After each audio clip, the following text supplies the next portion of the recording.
Can you just show me?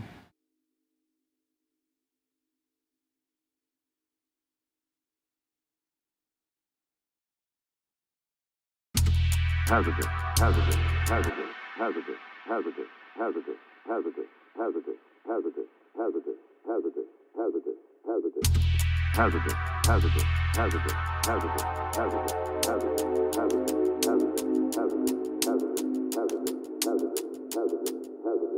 It has the potential.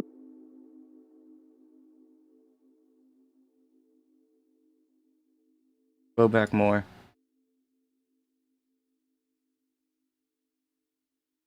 Around there, maybe?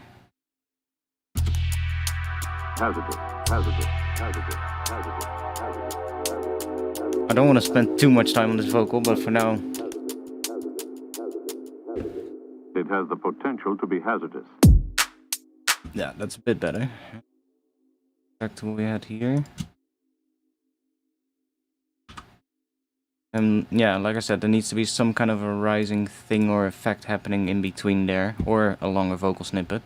I mean, we do have a longer part, because there's something in front of it as well, that... Hydrazine is a toxic chemical, and it has the potential to be hazardous. But I don't really like that first section, so whatever.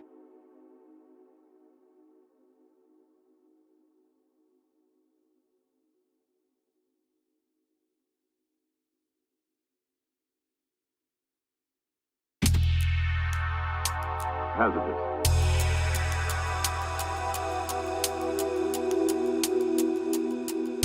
Vocal's just placeholder anyway. Hazardous, hazardous, hazardous, hazardous, hazardous, hazardous.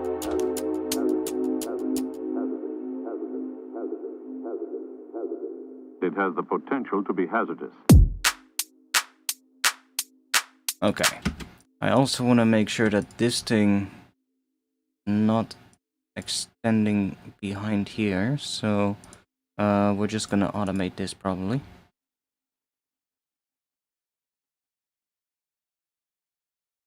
Let's do that.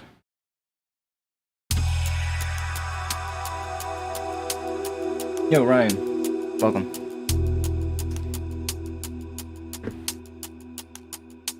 Hazardous, hazardous, hazardous, hazardous, hazardous.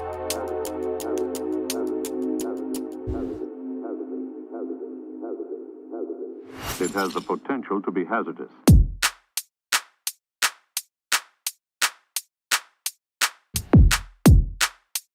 Okay. Okay, I have an idea. We're gonna make the drums twice as long, so let's just copy this over.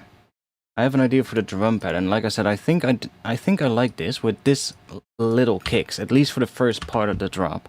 So we'll do potential to be hazardous. Okay, let me also freeze this layer, that it doesn't matter where I start playing. It's always going to sound the way it should.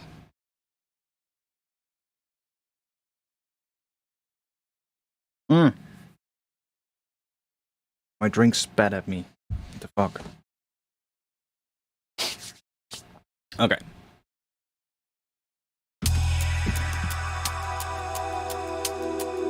You're improving my mood, well done. Okay, thank you. I'm glad that is the case. Let's see. Hazardous, hazardous, hazardous,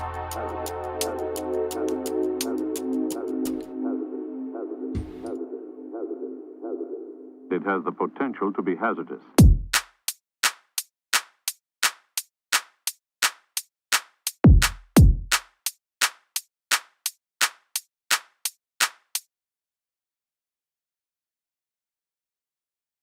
Maybe that.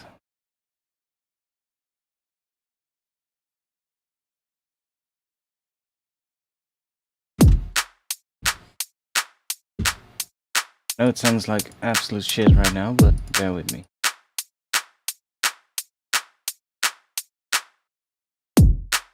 Yeah, nice pause. Then if we do that again, then on the last part we want to cut out a bit more, I think. I'm just thinking what the bass line could do underneath. I'm thinking some kind of a sustained bass in the first half. Then here again.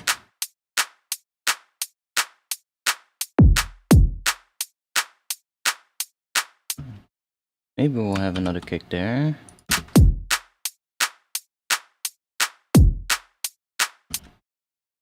And we'll cut everything out here.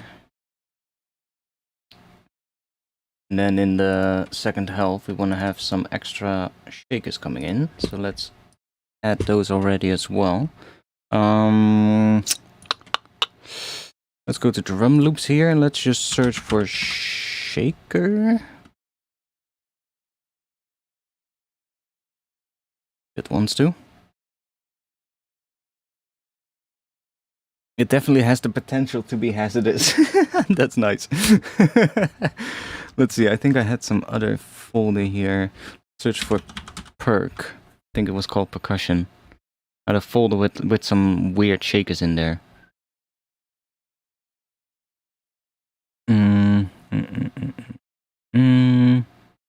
Was it this one?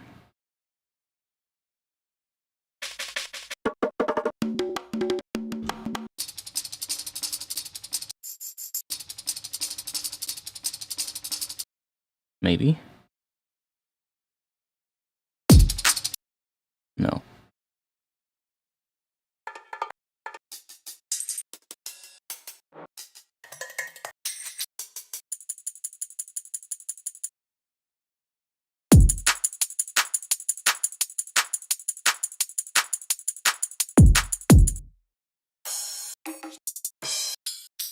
Or I could just, of course, go to my own pack. Plenty of shakers in there. That's not a shaker.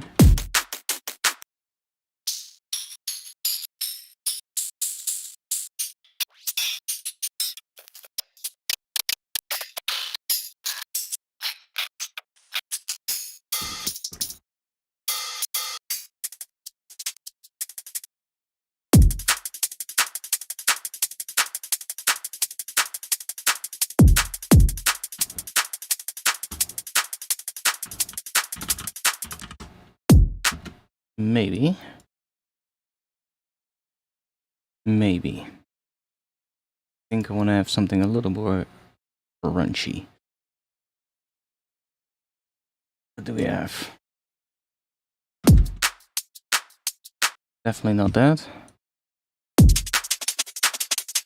Not that.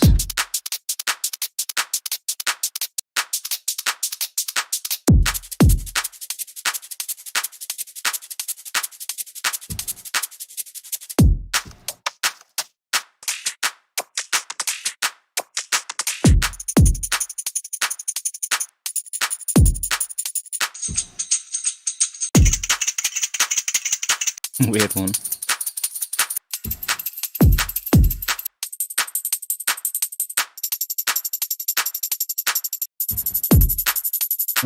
Closer.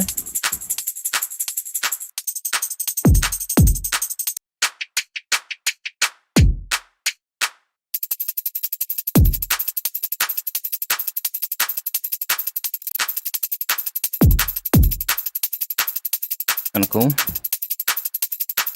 That's kinda cool. If we take that one and set this to beats, 16 notes, and let's set that to one shot, make them a bit tighter. That one is kinda cool. Yeah, that's nice. I like that. Just make sure we need some sidechain happening here. I bought a new Max for Life device that is for sidechaining. I can really recommend this one if you want a different solution. I've been looking for a better solution compared to the Ableton Live 8 compressor. And LFO2 is doable, but I would have liked something that is more integrated in like Ableton, so that I don't have to open an additional window. And I found this thing called GM Audio Docker, which looks like this. It's just a Max for Life device. It looks like this, but it's sample accurate. So it is like basically responds exactly when it should. which is nice. So we can just go and say trigger kick, for instance. Or in this case, I think I want to sidechain this to the hat. So to this one. And then I can... Wait, is that the hat? Yeah, it should be.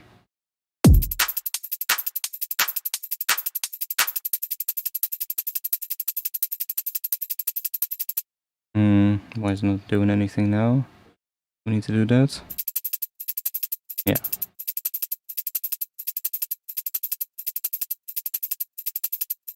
So that when that hat hits, this one is not playing. But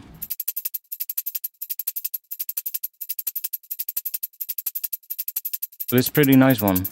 I also made a rack out of it that I obviously cannot put on Patreon because this is a paid device. It's like a couple of bucks. You can house music. Yeah, sure. House music I can. Not what we're doing today, but I can, yeah. I also made a rack for it because obviously I want to speed things up a bit. And I made like this rack, which is quite nice. I've also made one from the Live 8 compressor. So I'll put this one on Patreon. It's basically just a sidechain rack. All you have to do is just open it up here. And just set the inputs here for your sidechain. And then it has the attack time, release time, and the gain and the threshold mapped. So you don't have to do anything. You can just mess with those. But I also made one for that new one that I now use, which is basically like this. And then in here I have these two, and then they're also like that. So, but it's a pretty nice device. It works pretty well. It also allows you to switch between different modes, and then you can kind of see if there's like phase cancellation between the two, then you'll see that here in a line going like to the bottom, which is kind of interesting. In this case, that's not the case, but... Oh yeah, a little bit. See, there's a little bit of cancellation happening, but it's so small, it's not a problem. But if you have like other sounds, you can... Like, by switching to the absolute mode, you can see sort of like the difference between the two, and that's kind of helpful sometimes. But like this, now we have that hat and those shakers just kind of doing that. Maybe we not want the full thing, we just want a little bit.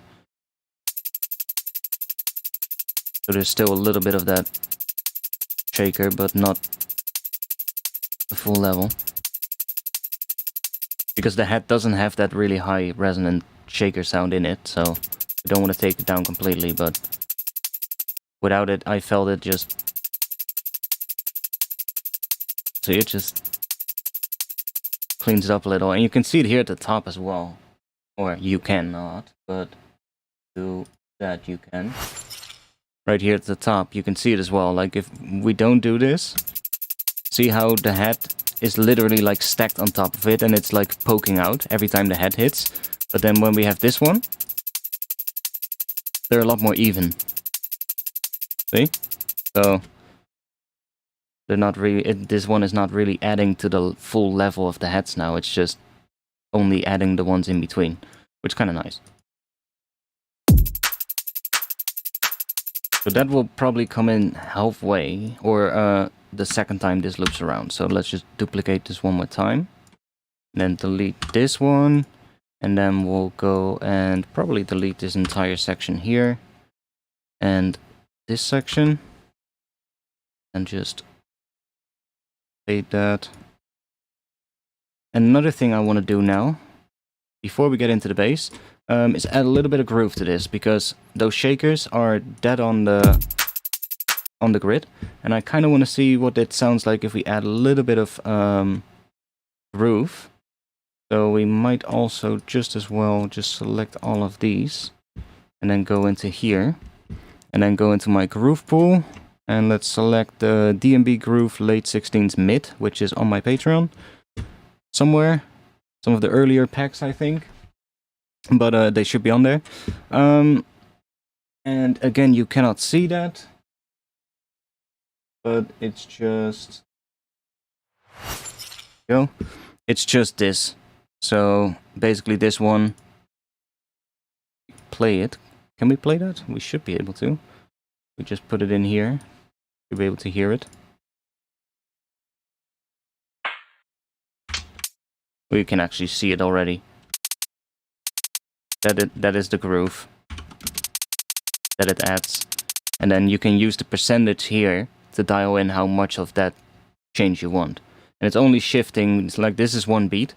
So these are your 8 notes, and these are your 16 notes, and it's only shifting the 16 notes to the right. That is what my custom groove does. It's kind of nice. It doesn't really touch the velocities either. It's only going to affect the timing. Whereas some of the other grooves in the Ableton Groove Pool might do a very similar thing, but then they also adjust some of the velocities, and it's kind of annoying. Which I know you can turn down here, but still, I just wanted my own groove. That is exactly what I want it to be. Let's do that. There we go. So now let's select all of this, and let's let me do that so that we have those in their own clip, because just to make sure that the groove is also applied to the kicks properly. If we do like a kick that is like on a 16th note and it's not in like a full clip, if I just have like a single kick in a MIDI clip and I move that around here, the groove is not applied to it. So we need to have it inside of one full clip. And then just select all of this. And then we're gonna go in here. And the groove is already on there. So now if we play this section, we should hear that these have now gotten that groove. See? That's what they were. And then with the groove, we get that. Now that's obviously probably a bit too much. See, that's really swung, really like late. So I would probably dial that timing back in the groove pool to like 69%. Yeah, seems pretty alright. Maybe even a little bit less. 64%, something like that.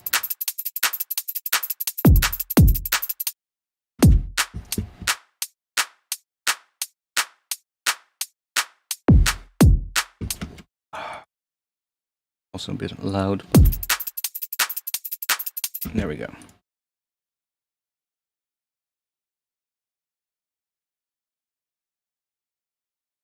Now, I really have to start thinking about a bass line. Which, give me a moment. I'm gonna switch to my speakers real quick. Hope that the mic doesn't pick it all up. And let's see if I can think of something.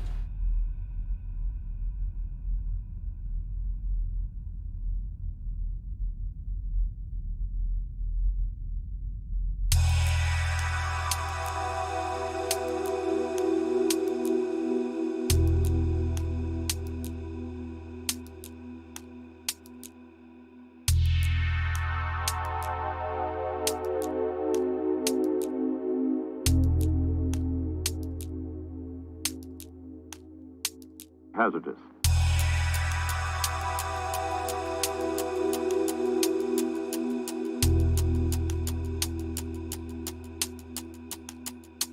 Hazardous, hazardous, hazardous, hazardous, hazardous,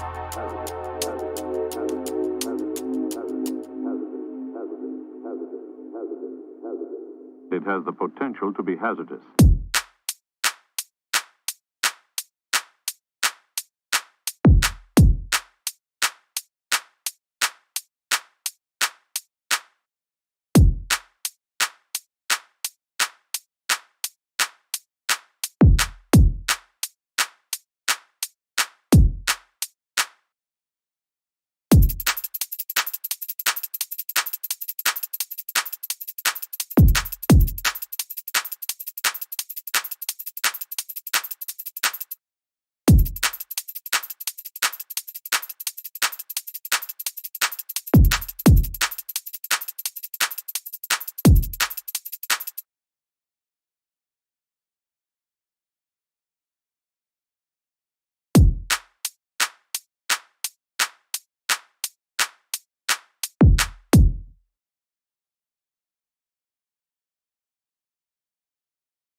Okay, let's save.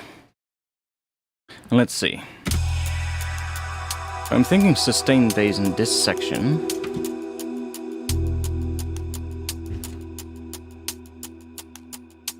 Hazardous, hazardous, hazardous, hazardous, hazardous,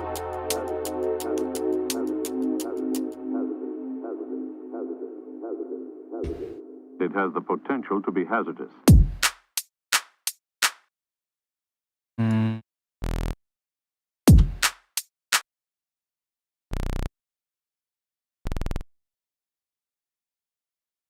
I'm thinking it's gonna do... I'm in here with E.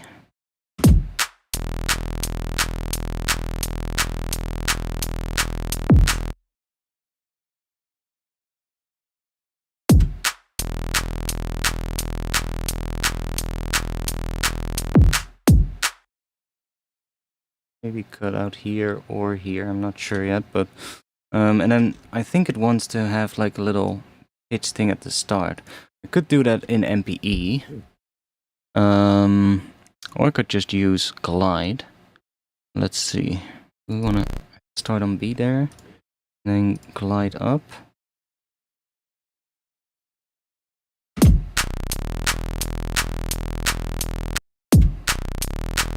I don't think I want to do that. I think I want to have a really long glide time. Maybe 2 seconds. And then I want to have that E note just go to D sharp over time. So like...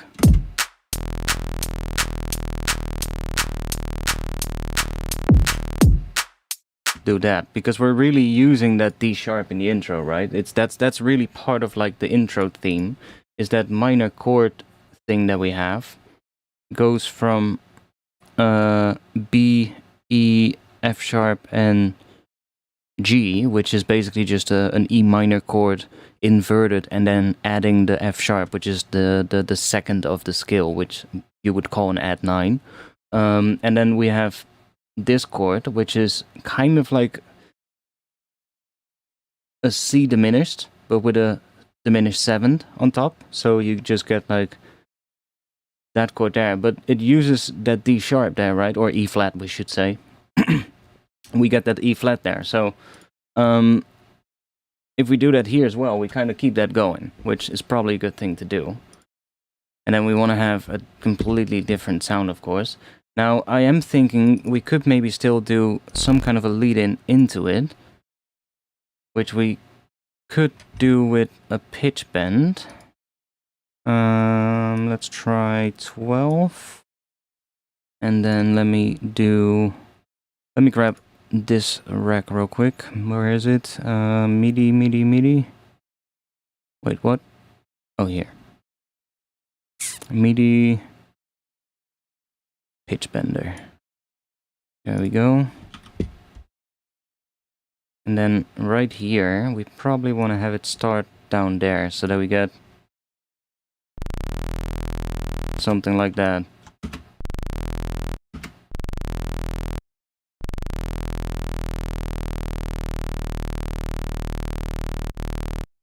And then maybe have the glide time slightly longer. I could also do that with a pitch bend, of course. And then I can make it exactly the length I want to have it. But, you know, why not do it this way?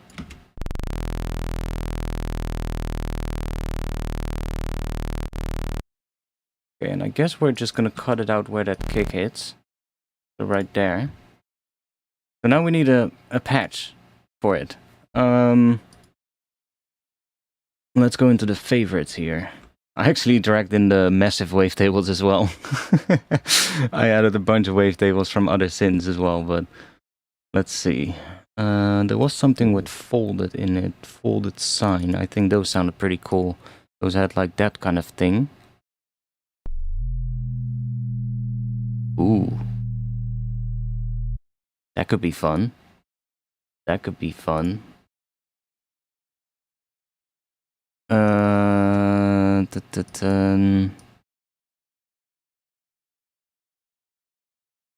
How long is this thing?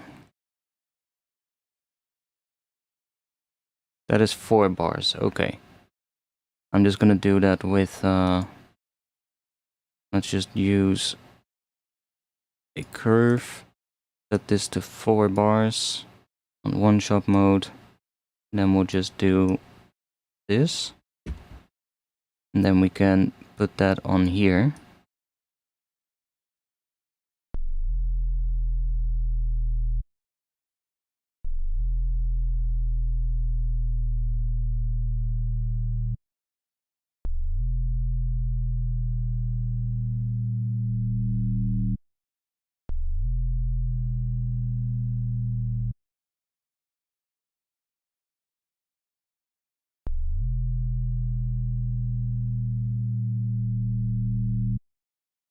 Okay. We can take the sub out completely. What if we add another oscillator? Let's do U.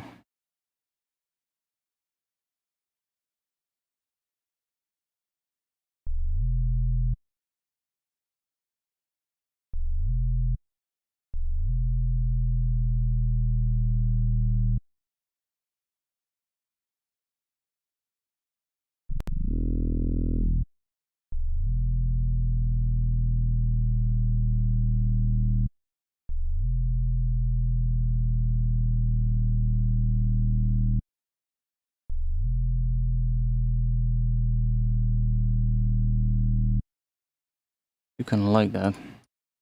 Has a nice tone.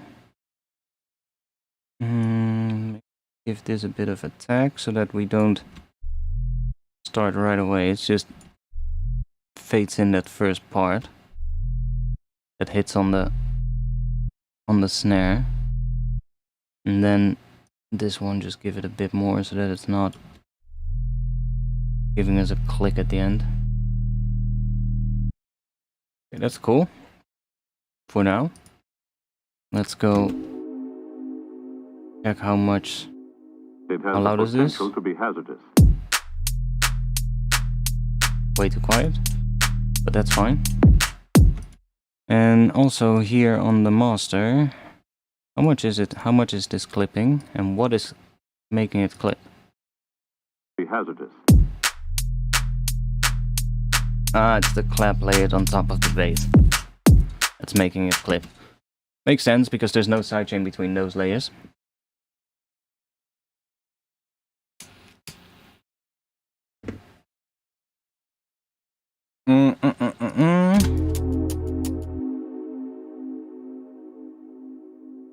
It has the potential to be hazardous.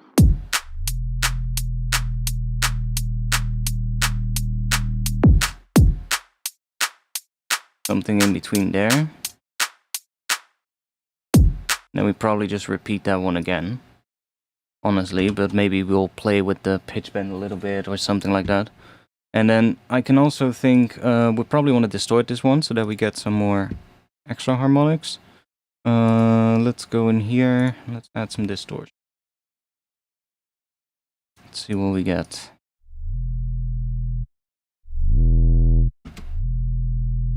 Okay, let's go with these.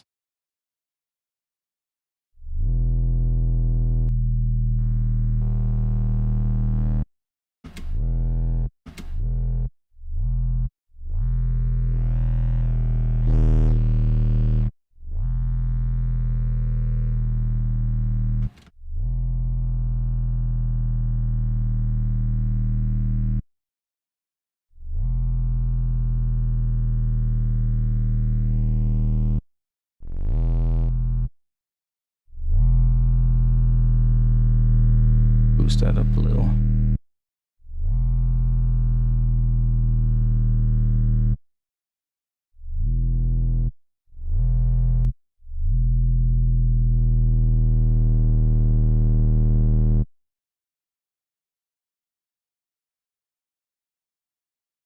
Pew.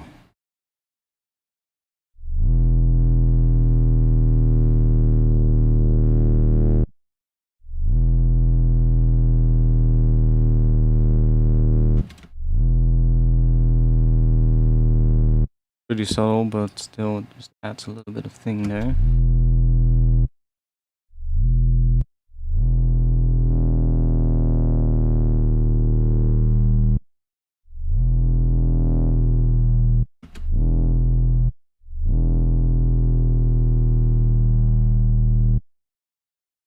That could be cool.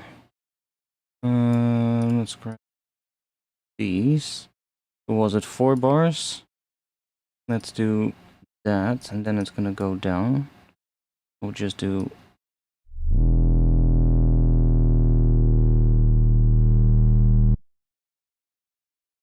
like that. And then we can maybe make this go to somewhere there. That's kind of where the end is.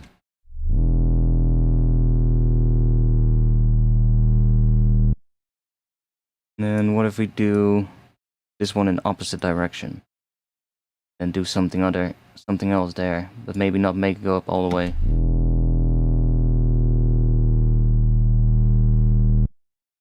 Sure, why not?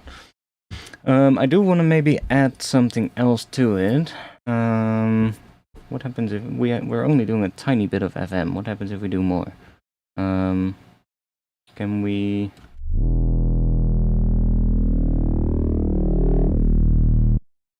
Maybe it's just nice to have it around here.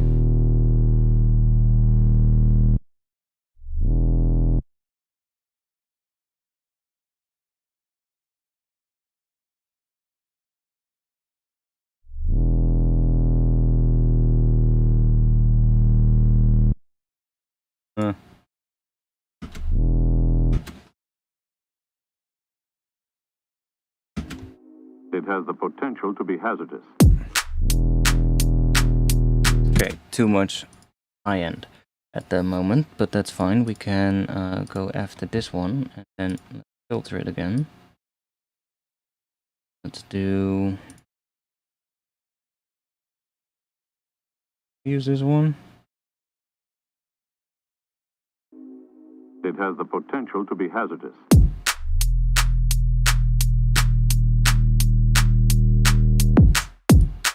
See, it needs to feel like it's rising up from the start, so it sounds more low passed at the start and then kind of rises.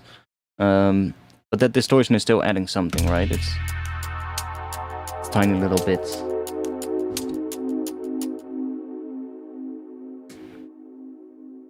It has the potential to be hazardous.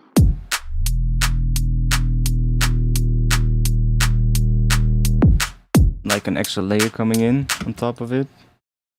What if we just duplicate this for now, and then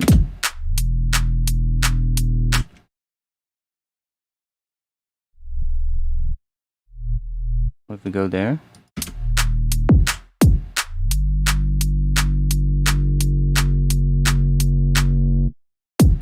Nah. I think I'll have like a different basis of response, like something more rhythmic or something. That might be better. Potential to be hazardous.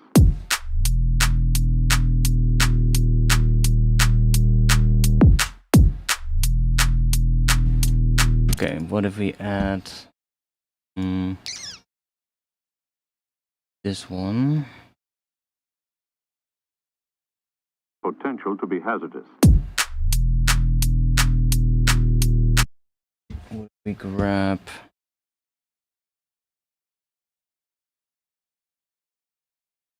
that. This maybe. Set that to 16s. And add that on here. And then let's... Potential to be hazardous.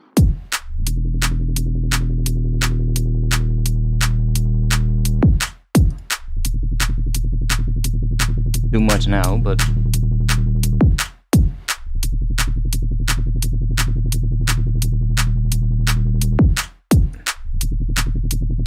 Okay.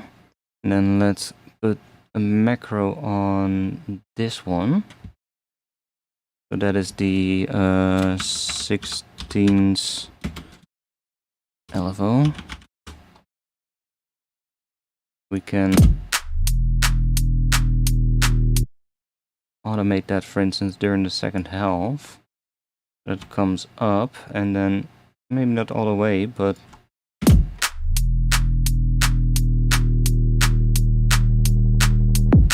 that's kind of cool.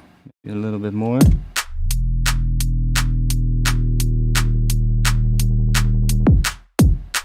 Kind of almost sounds like a vibrato. It has the potential to be hazardous.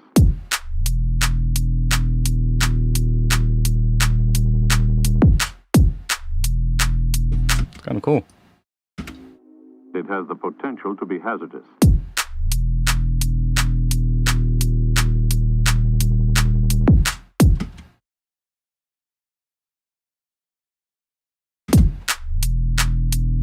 Okay, what?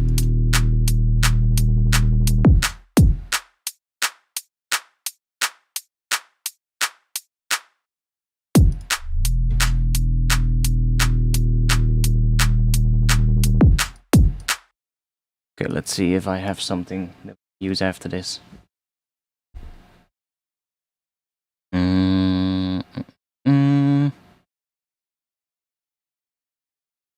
What do we have here?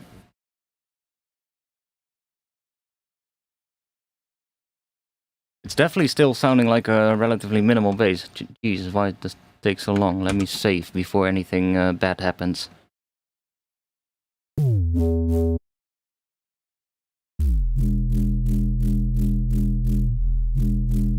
Is that gonna be the response bass?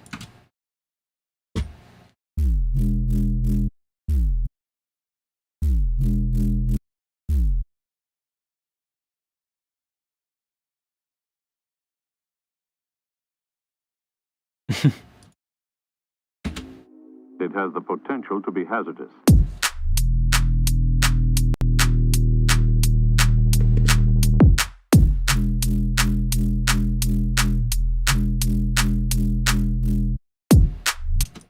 Wait a second. What if we keep that going? That is controlling that. Let me set this to 4. Bring that one to there.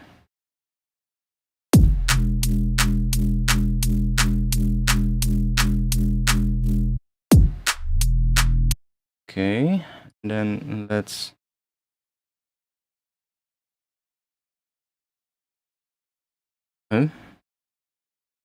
what is on the pitch here?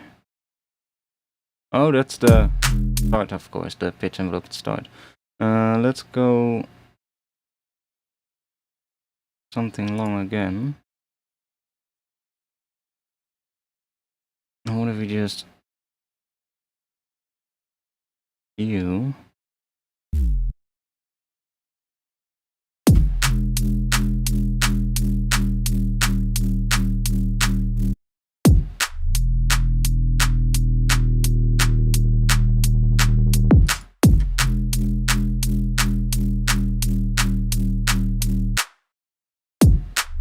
Could be a start to something.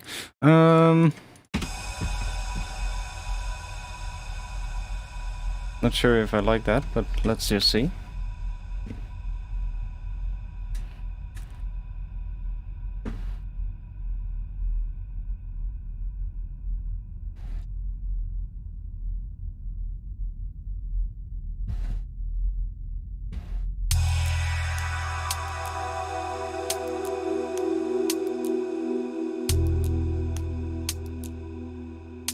Doesn't seem like it's broken.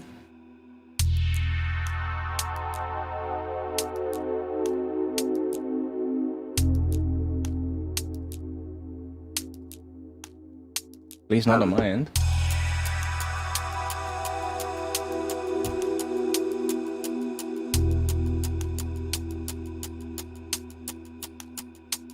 Hazardous, hazardous, hazardous, hazardous, hazardous.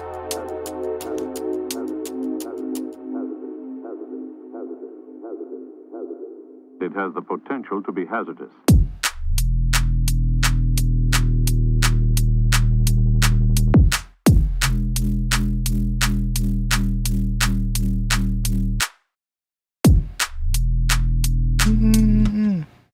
Good work.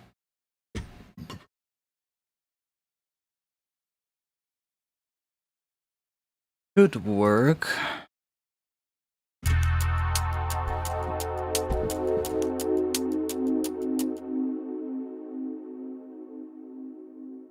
It has the potential to be hazardous.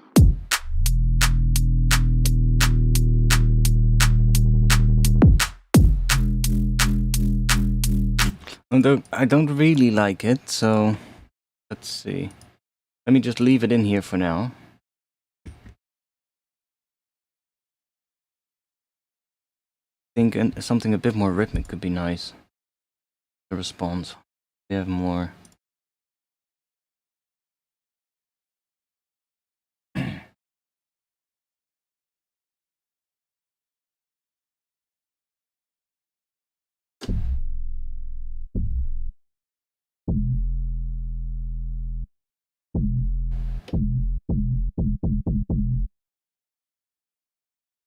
Yeah, I really hope they can figure that out as well. How slow that can be.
Why does it want to be there though? Probably because this is late or something.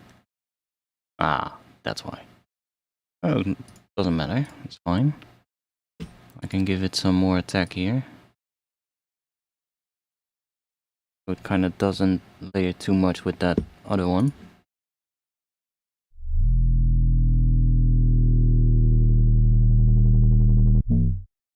It kind of, there's actually a gap between them, so that's fine.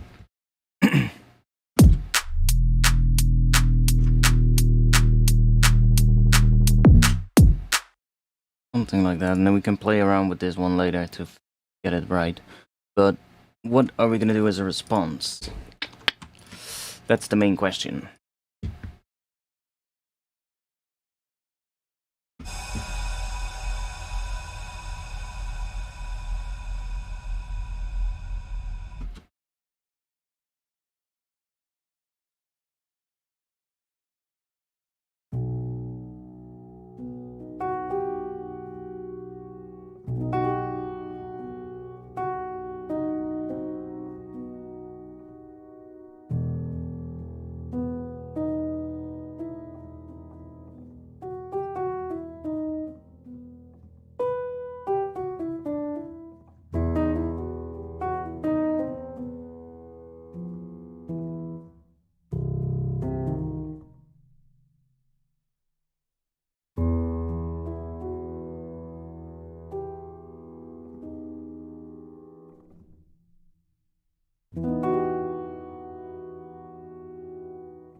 I'm trying to think what I want to have here.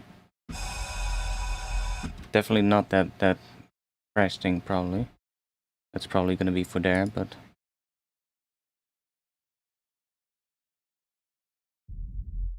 Here we want to have some more stuff here. I'm going to try and focus a little bit on this section until I get an idea of what I want to do after that other thing. I kind of want to build this out a bit more now so I can feel what I want to do there.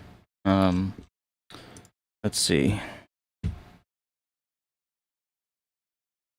I'm not sure if Screech is the right vibe.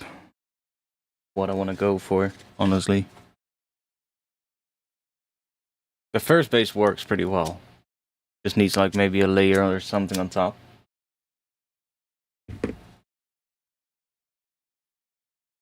Let's see.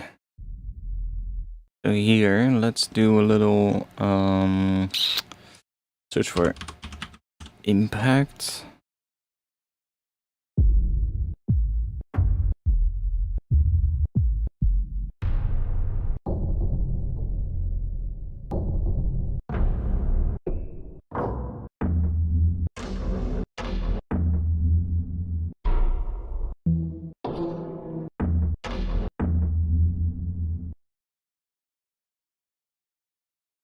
Is actually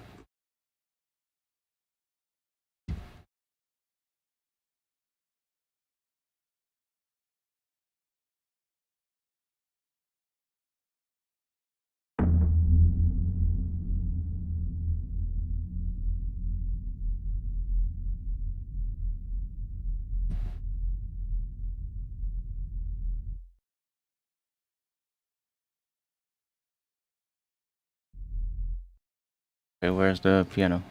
There.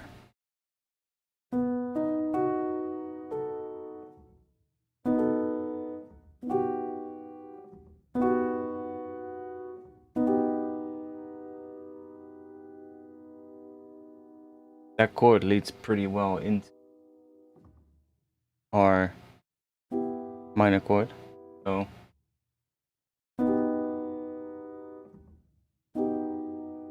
I'm gonna like that. What if we put that somewhere in here?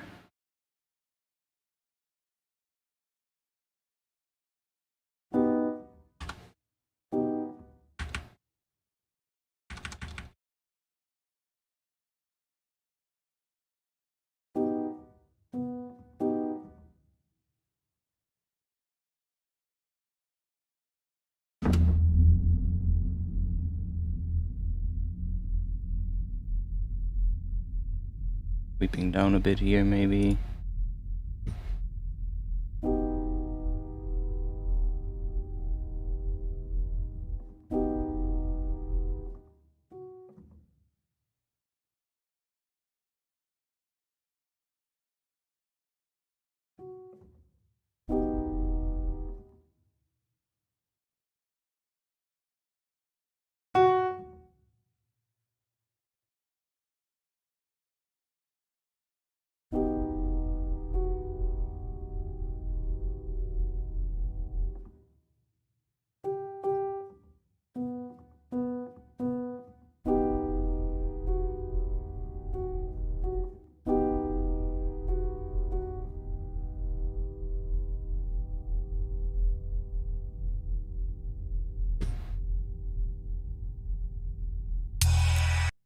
This thing.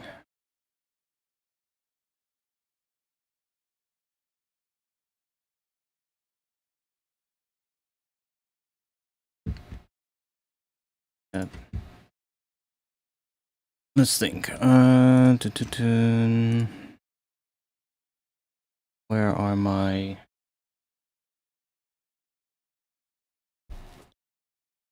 Patreon packs? That's probably where I want to go. And then where are they?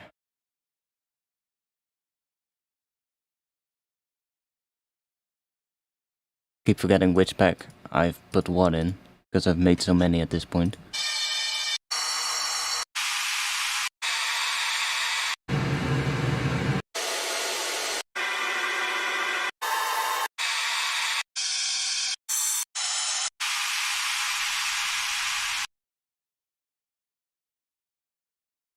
One of those in there.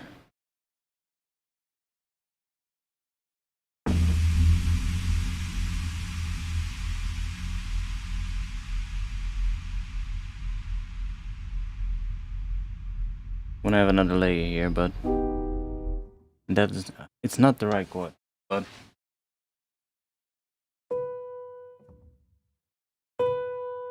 that is not.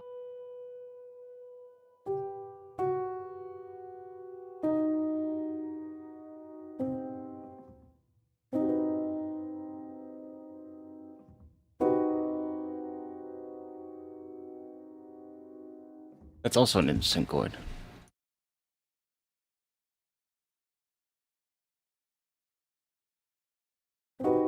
That.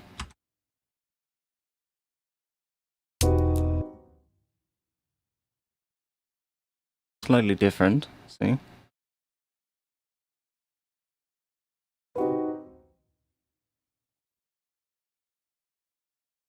Maybe we want to have a different sound as well for it, but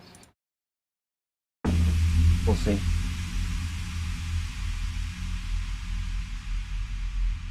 And we need something leading into it, but we could maybe do that with some reverb as well.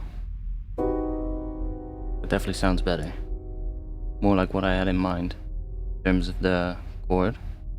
And it should lead pretty well back into that. It's a pretty long thing, that's what I mean with like we probably want to have a different sound. Maybe even do like something textural with it. Like I know this thing also has this particle engine, which is pretty interesting actually. If we put this on and we just play this section here, listen to what happens.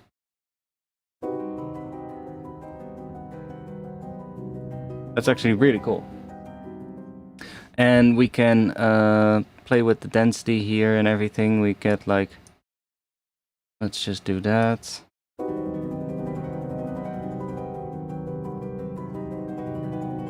And we then also have this thing with like all these different options. So now we are at around an octave, but we can change to different ones.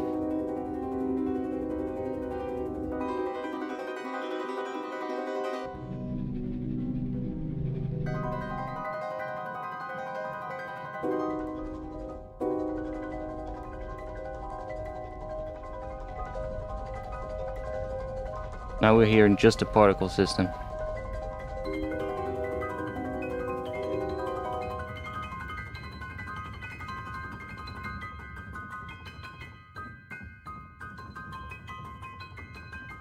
Can we check how many notes together we have as well?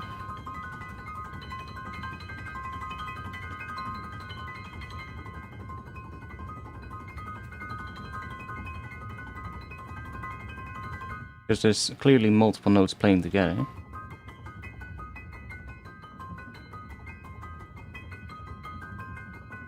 But it's a really nice like thing that we might be able to use.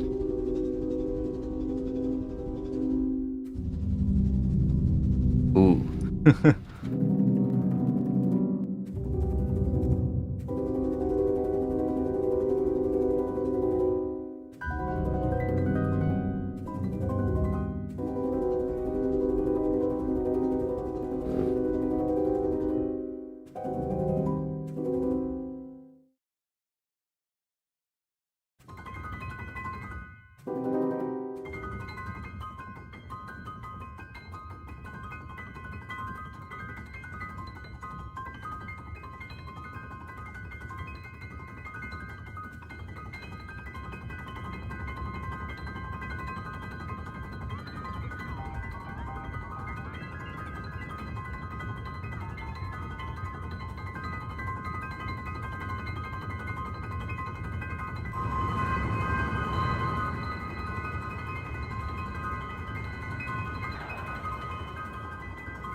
Okay, good. That doesn't get the filter applied, so...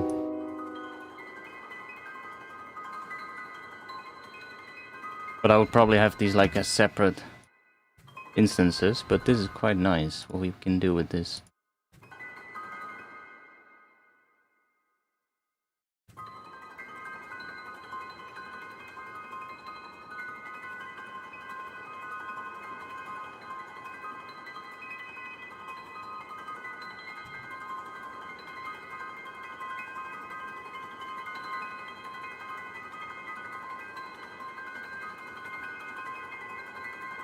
Quite a nice little thing that they added with that. I really like it.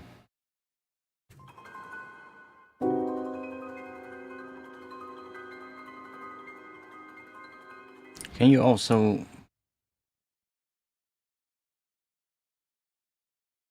How did that work again? In here, and then we do this. But maybe that is also already assigned. Click that. Should it then going to that? Oh wait, yeah. Particle mix. So we can already automate that, I guess. Yeah. See, so we can even automate it. We can be like...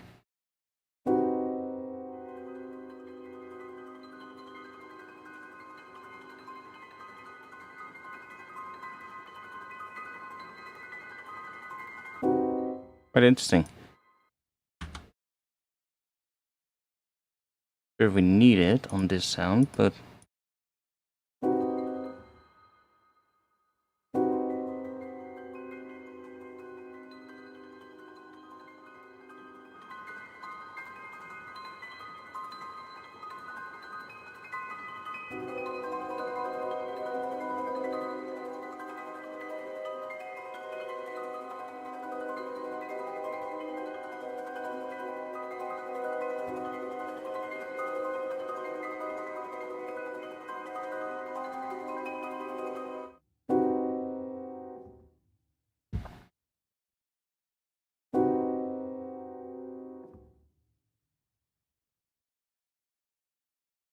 I just stick with that for now. Let's add a little bit of reverb. Or maybe quite a bit, actually.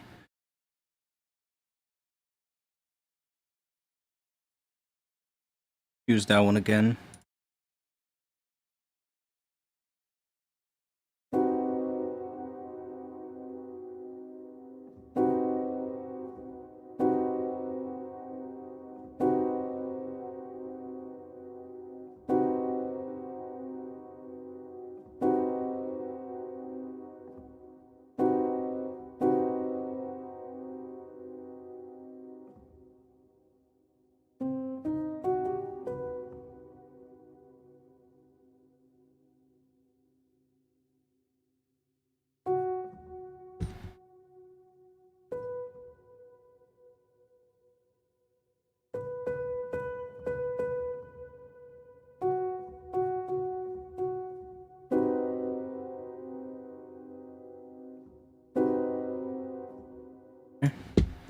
That high note is the loudest note.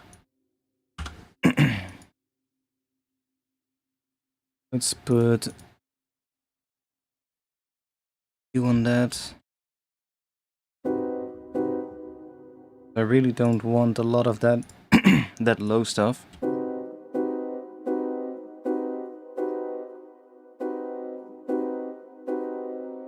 Really want that part probably.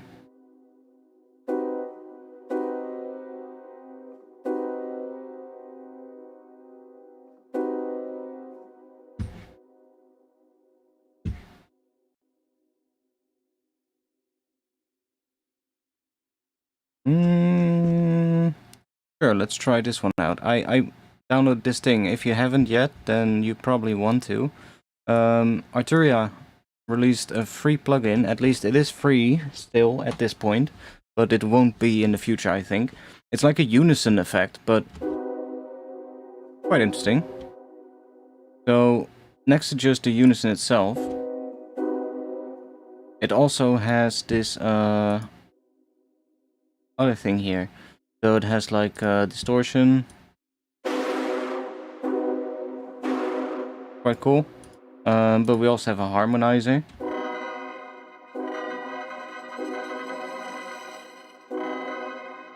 Which is actually quite interesting.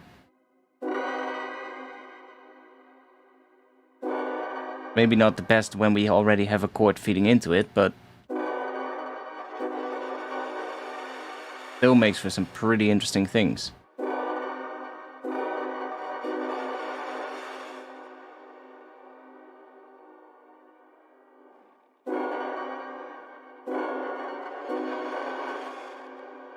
And then foam filter.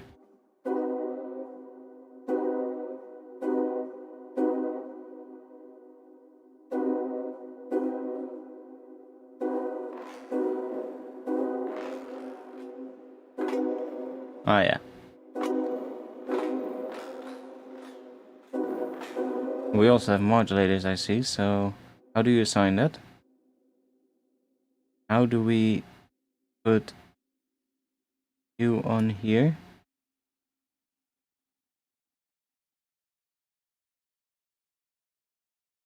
How?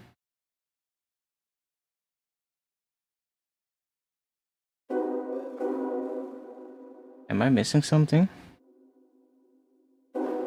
Oh, wait. Ah. There we go.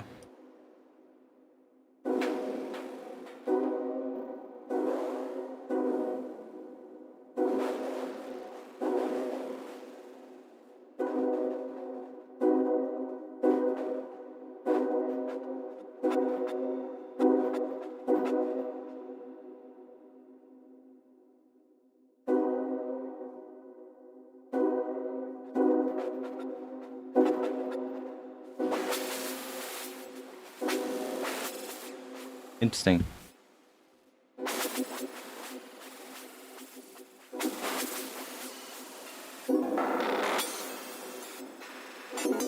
Glitch machine.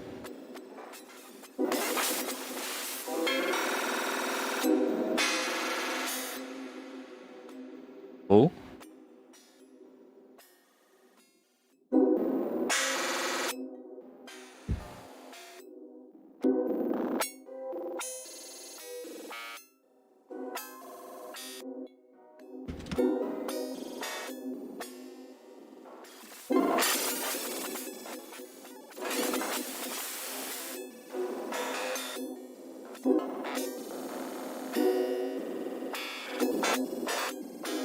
Definitely interesting for making weird effects.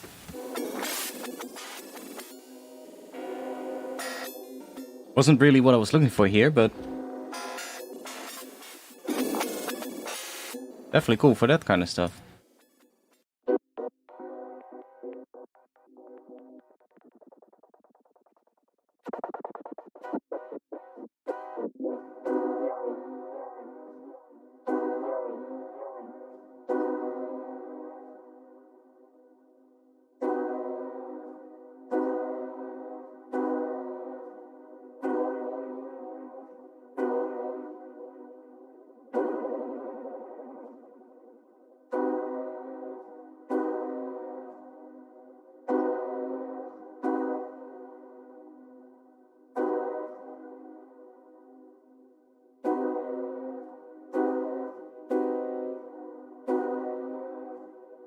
I wish there was more control over we have the resonance, of course, but...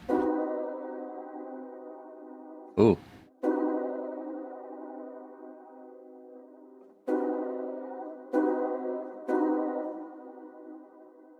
I think the harmonizer is going to be the most interesting.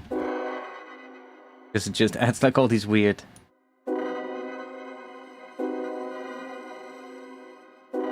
That's going to be the most fun for like sound design, I think.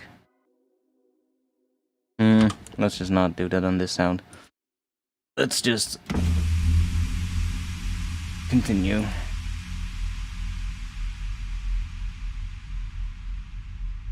Sound is maybe a bit much, but hey, I kinda like it.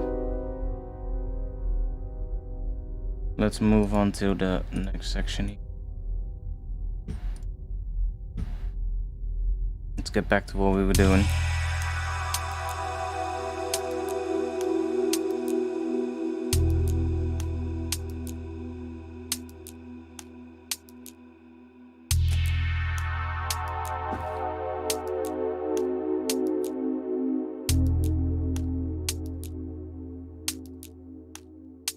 Hazardous. Can we do a little... I'm gonna grab serum for now. Maybe a bit quicker for this kind of a sound. Just do a little...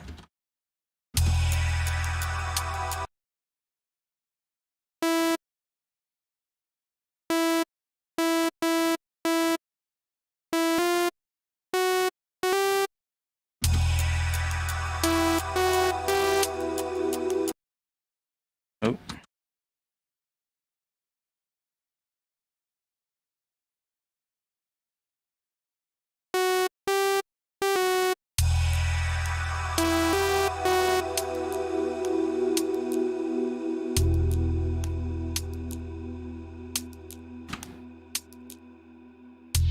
there. That. Give this a bit.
That.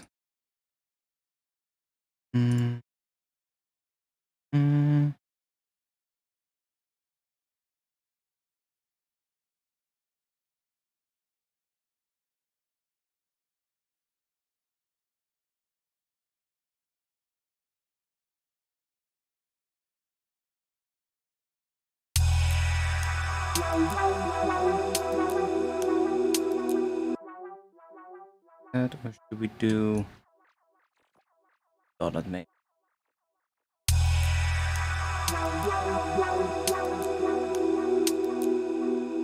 Guess dotted is gonna be the go-to.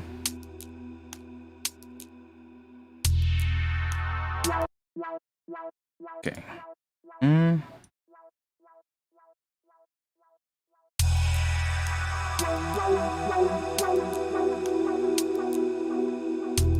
This, instead of having to do the volume animation, we'll just do that.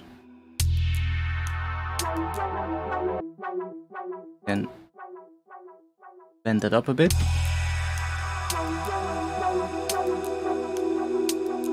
Okay, that's fine.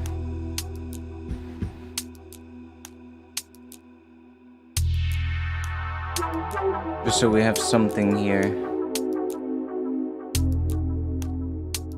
It's a bit more sing. Hazardous.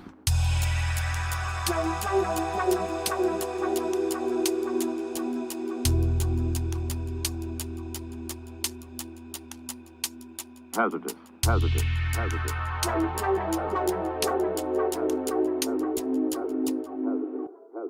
If we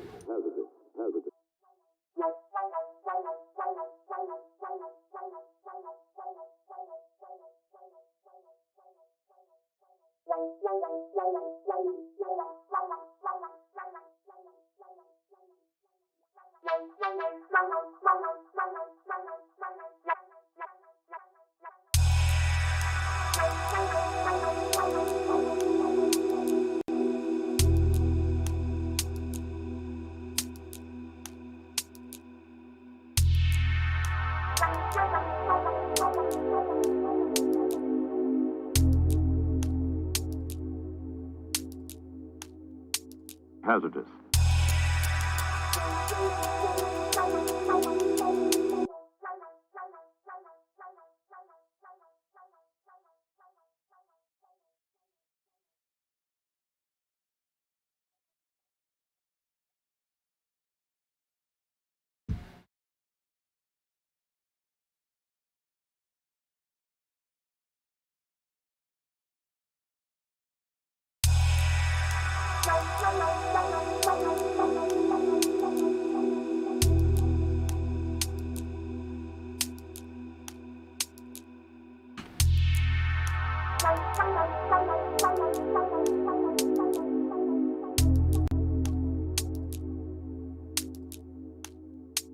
a little bit down, but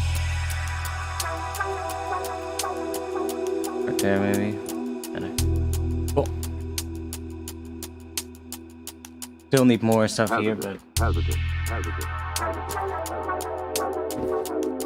like some more atmosphere in the low end. There's like a huge gap in the bottom there that we want to have. So there needs to be like some more of a lower pad underneath there as well.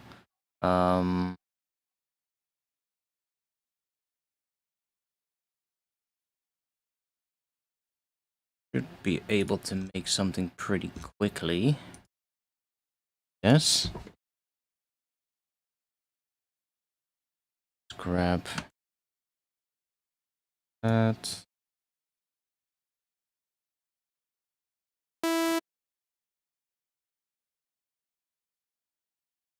That. And let's just grab a sample in here. Let's do tonal. Let's choose add, maybe. Shuffle.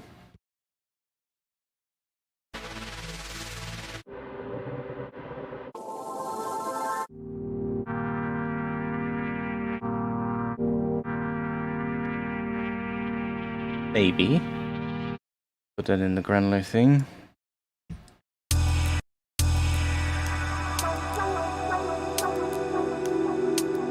Wait, no. Let's just use an oscillator, because then we can make sure it just is one pitch. Probably better. Add some voices to it. Down a bit. Right in that range. That's a little. Maybe decrease the width a bit. Then we can.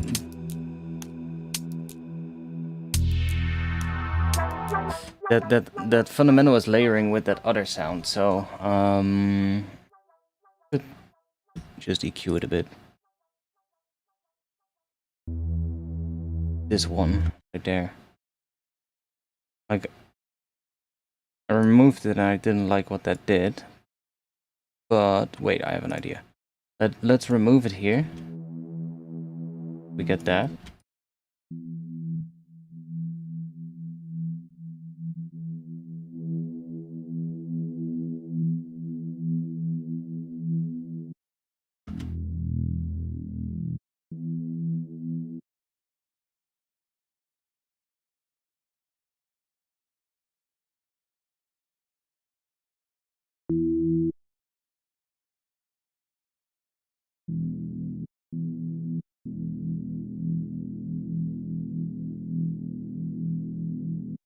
A little bit of that, maybe.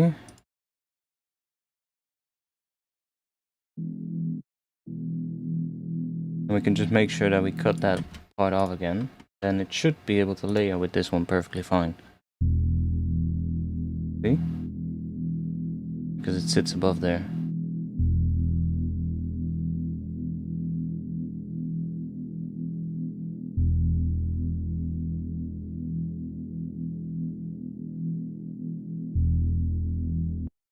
Could work.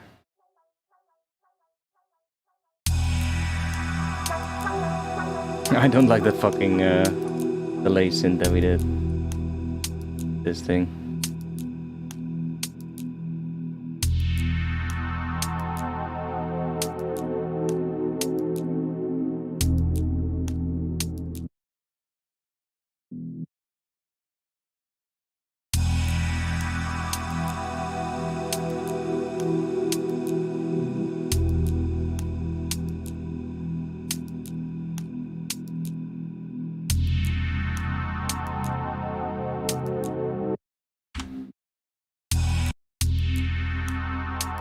No, I'm not sure about this lay.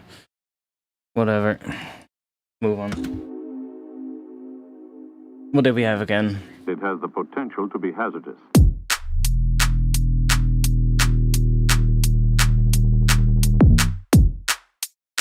Okay, that's cool.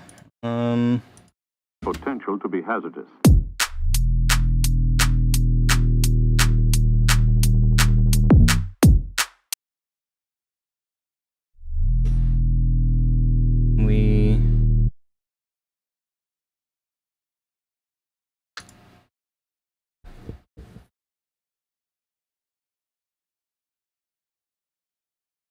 that with a second layer. If I duplicate this one, and then we want this to be the same, 2.49. Okay. Do initialize. Let's do 2.49. There we go. Do that. That was the pitch bend automation. Let's make sure that this is set to 12 as well. Okay. Now we get this. Right, and I'm probably gonna want to put this one in a rack with this one so that we can control them both. Or should I keep them separate?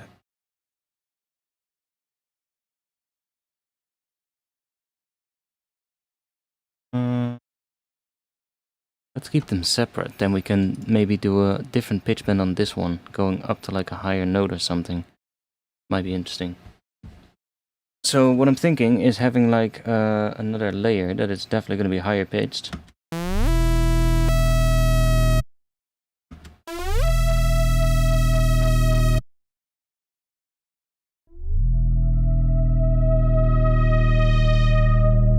And then probably want to distort the two together a bit. And then we're going to have to play with when that one comes in this second half, to give it some more upper harmonics. And then we're going to have to play with the patch to give it the right upper harmonics. But then we probably want to group these and apply like some subtle distortion again on it. Which would probably also help making it a bit fatter. So let's try a thermal.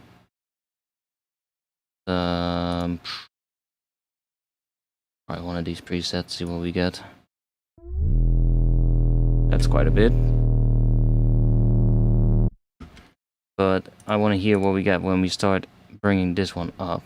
So if we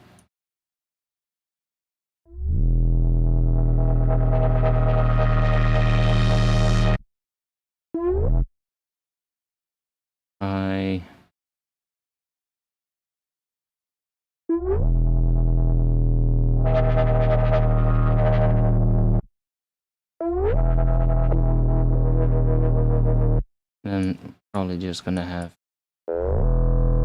that for now.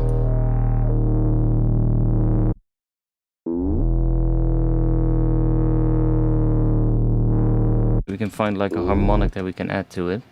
And it doesn't have to be a sol either. We can also just go to what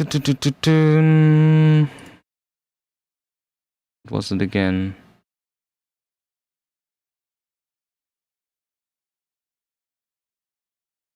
There is one in here that is basically just basic shapes. Where is it? I don't know. I should have... Have I added the serum ones? I don't think I have.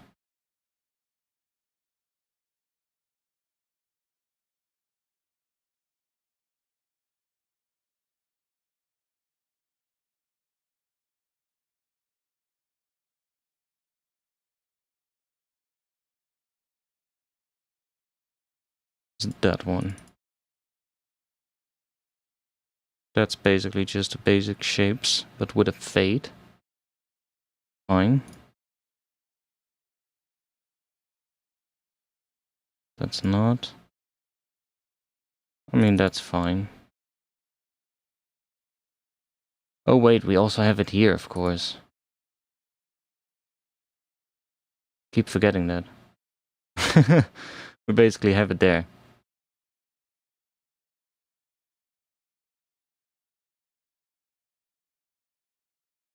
Ah, and sync is just like that. Nice. Okay.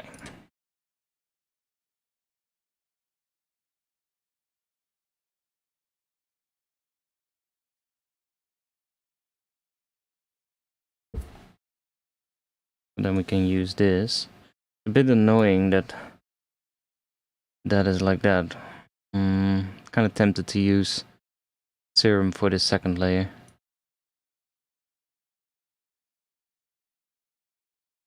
The values are kind of weird. Or 25% seems to be 2 cycles, so 50% would be 4? No. Oh yeah. 50% is 4 cycles. Okay, so then in between there you get 3. Kind of difficult to get the exact,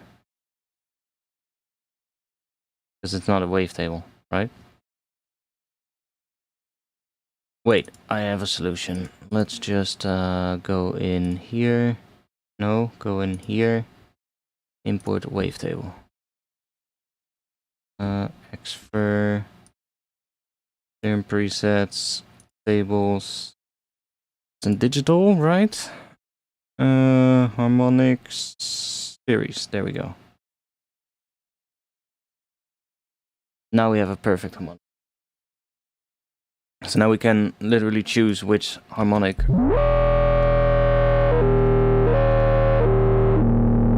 Ooh. Then we can play with the level to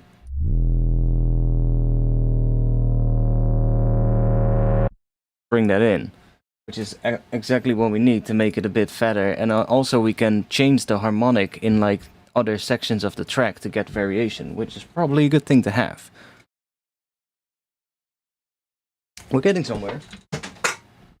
No clue what the response bass is going to be yet, but the first bass is getting better.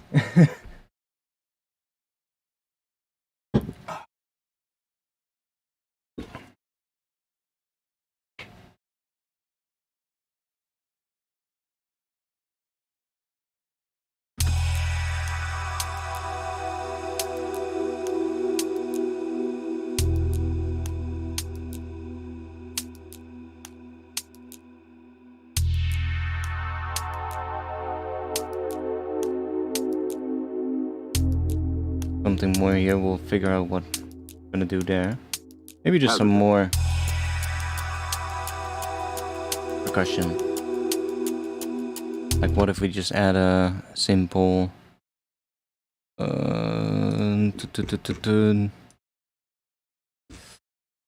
addictive drums and just add like a little extra thingy, maybe some like ride or something, subtle one. Just do like oh, we don't know where the ride is. Right here. Where's the ride in this? Where? There. Only one hit. There we go. What if we just add one like that with a...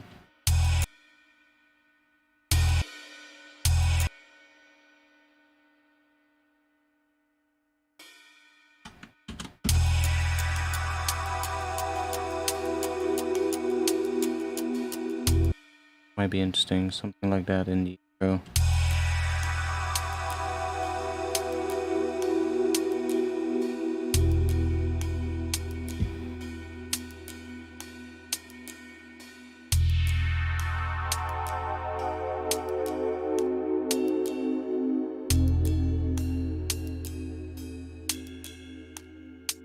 Hazardous.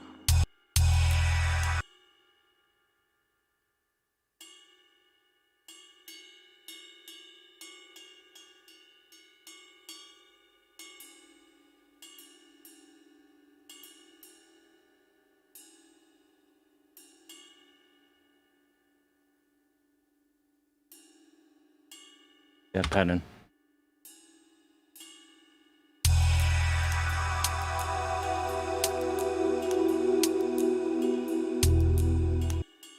We'll have this one on the same one, then maybe a bit louder.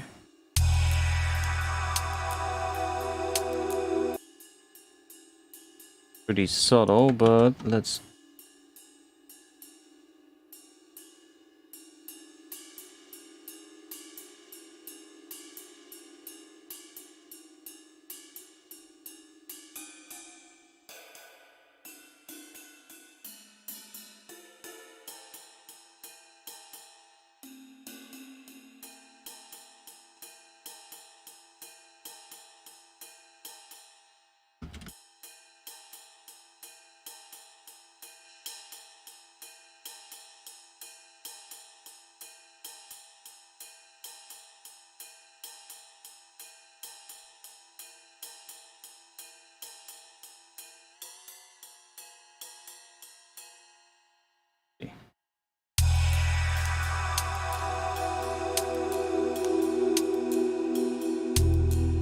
like that fills it up quite a bit.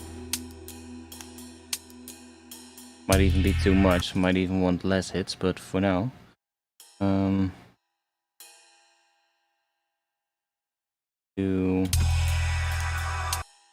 Oh, I mean, it kind of works, so go with it.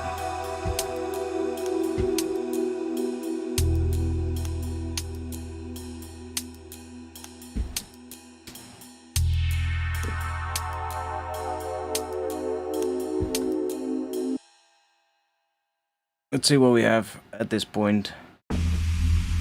For that intro section, we're definitely gonna work on that, but I'll figure that one out later. It's gonna be more for like the visual aspect of the whole first track of the EP, and that's probably gonna change quite a bit as soon as I start getting working on that. This is more like the actual start of the intro.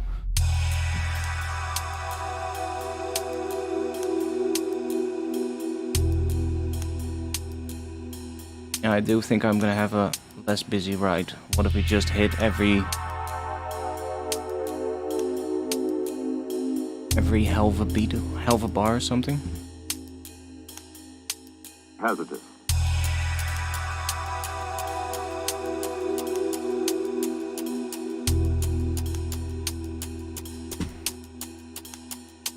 Hazardous. Hazardous. Hazardous. Hazardous.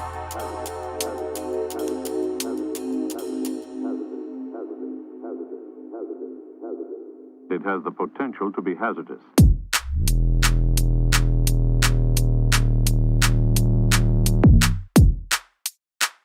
There's something here.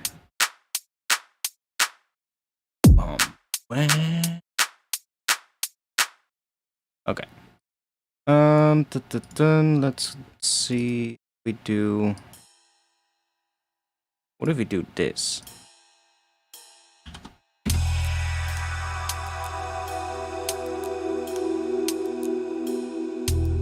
Kind of cool. And then we have to make sure that the groove is applied to that as well, of course, because this is a 16th note. Kind of like that. Kind of like a little different than just having it every 12 beat.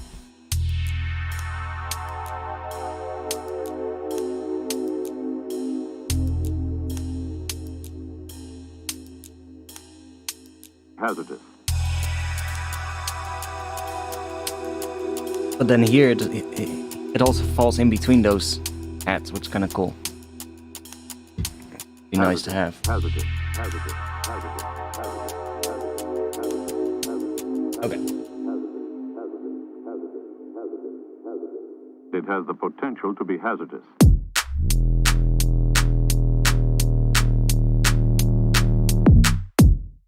Let's go and start automating this one a bit.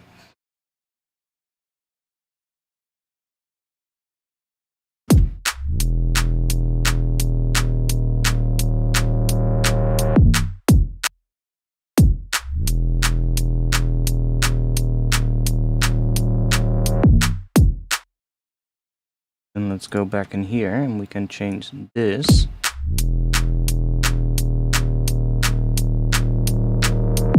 Get a different harmonic.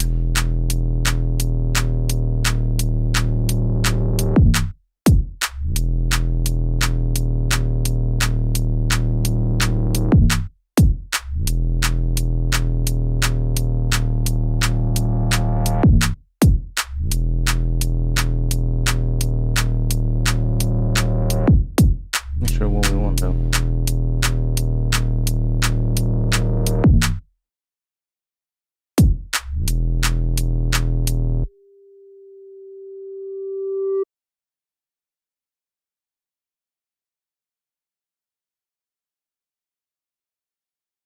Let's add a little bit of this. It gets a bit more width.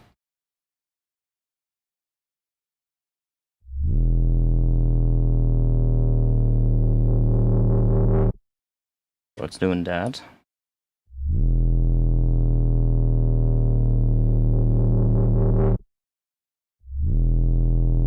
We probably have to go and mess with the distortion.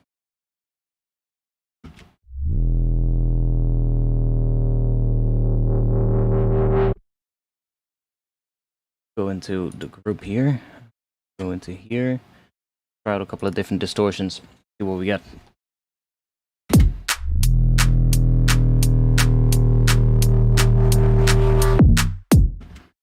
Bit much. The chorus is also not really what I think is gonna work. Probably gonna be better if we just have this without the chorus. That. That.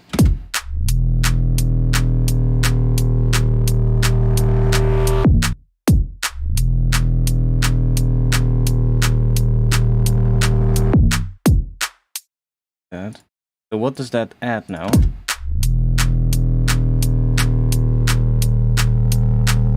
See, it adds quite a bit, even if it's at a pretty low level. It adds that sort of like little rise at the end there, which is kind of what we want. What if we add a bit of 16-note movement to this in some kind of a way?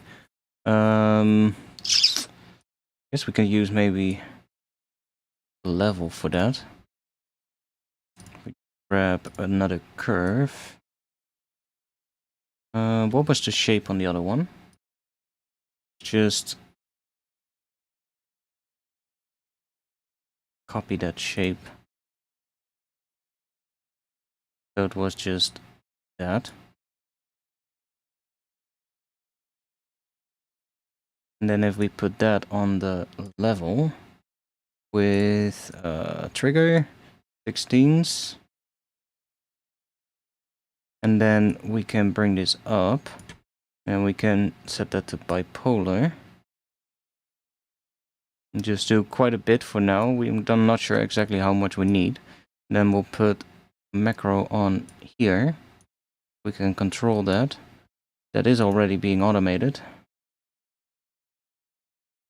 Right here. So that's now getting the same, it's probably way too much, but it's now getting the same movement as that other thing, as the other layer. And then let's see if we decrease that a bit. Actually, it was nice if we have it quite a bit.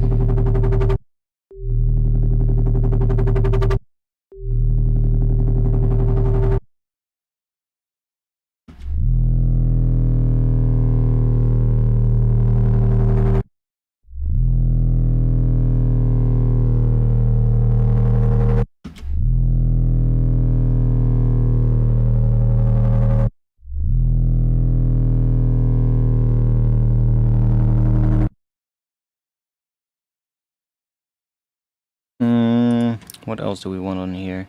Maybe a little bit of subtle reverb on the entire group. Let's grab reverb. Let's do vintage verb. Probably in front of the distortion, so it's really getting.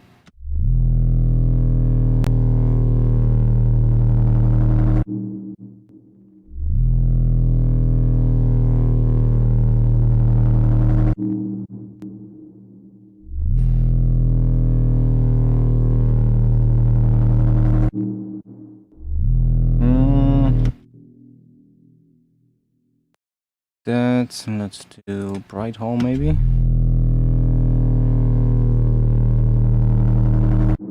It's not working, of course, because there's not much high end in front of the distortion. Of course.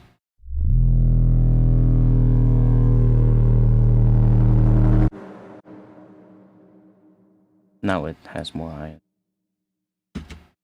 end. Let's leave that up to 200.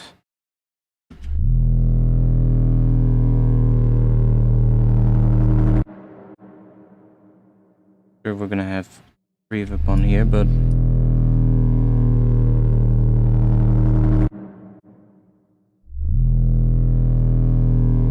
might be nice to have a little bit of reverb on it. Potential to be hazardous.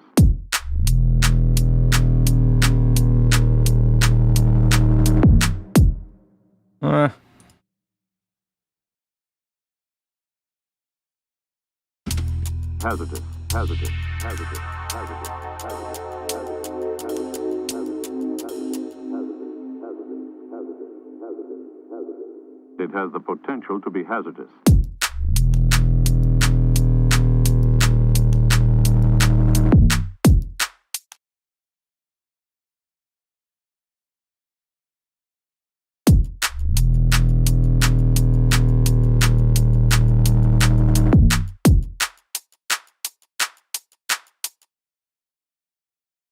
Potential to be hazardous.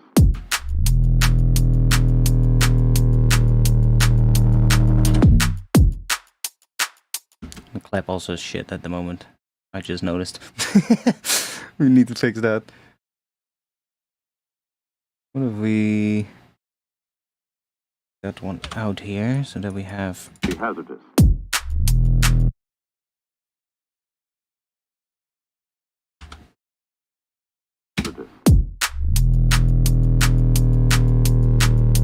that one is kind of shitty in here. What can we add here? Help me out, chat. What can we add?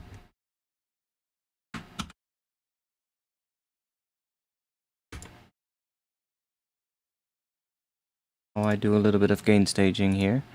That's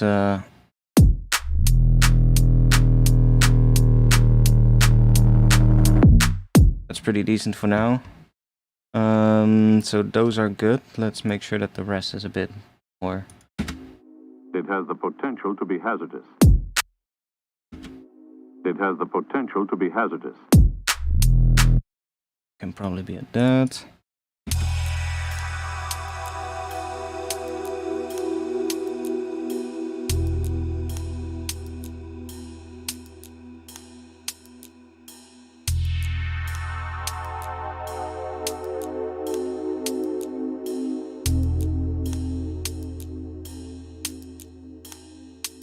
Hazardous.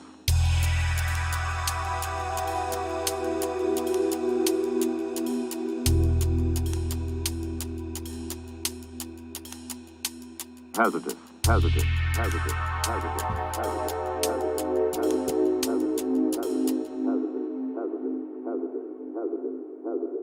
It has the potential to be hazardous. Hazardous. If we're gonna pitch it down a bit.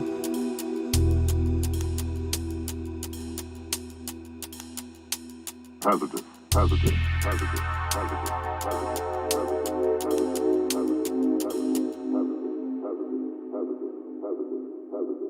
It has the potential to be hazardous.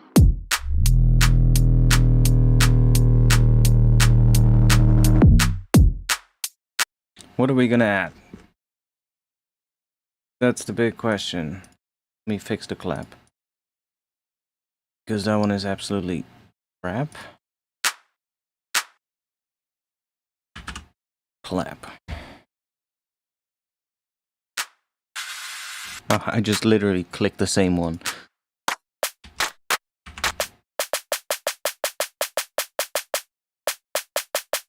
Maybe.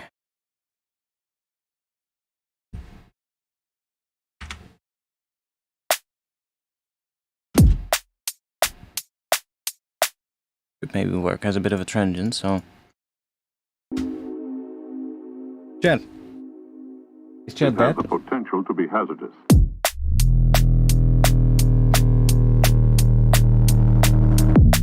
That's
very similar clap, but just do a little bit like that.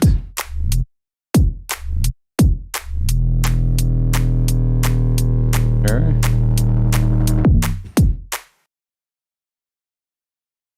We're probably gonna have to layer some kind of a transient in it, but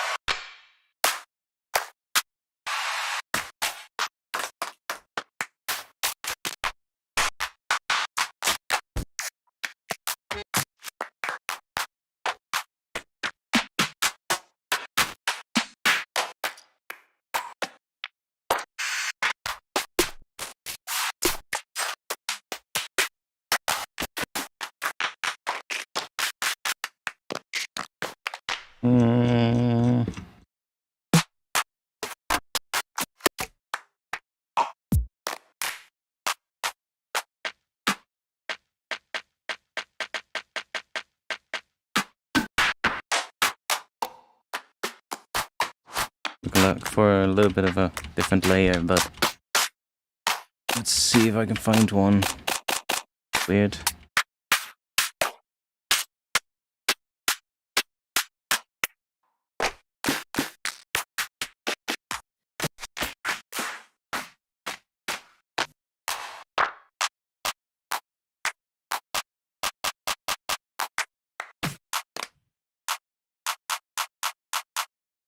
B.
Oh, let's grab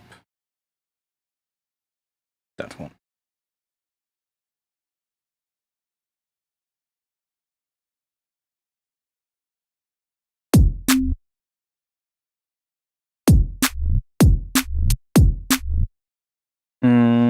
We can go B.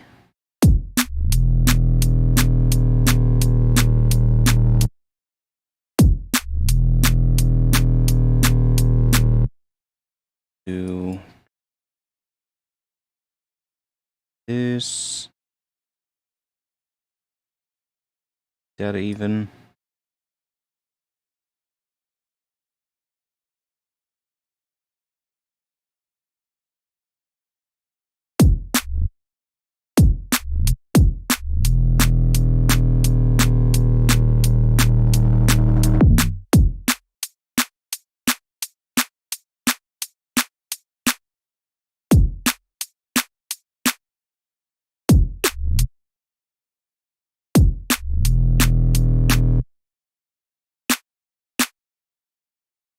Obviously, we're not really hearing it properly now, but let's might go up to that one.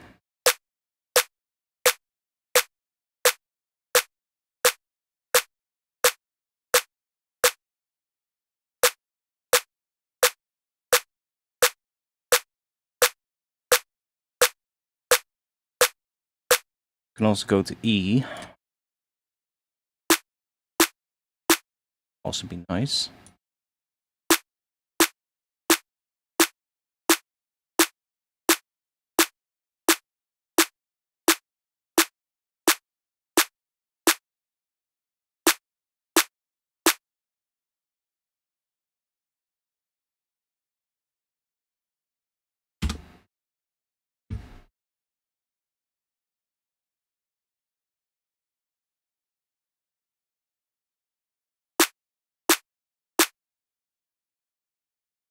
Let's add some noise in there as well.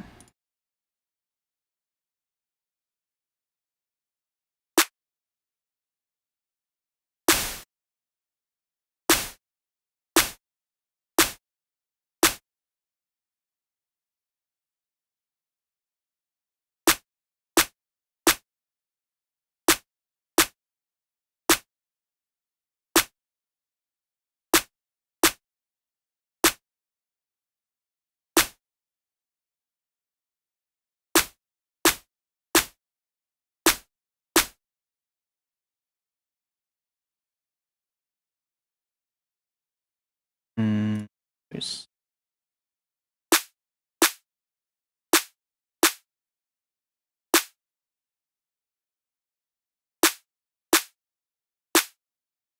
Like that, maybe?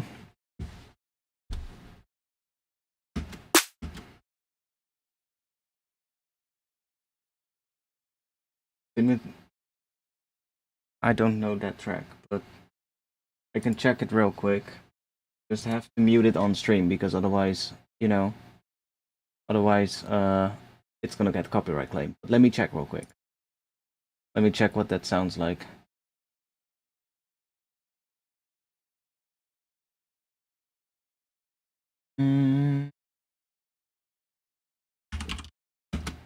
What was the track title? Proposition.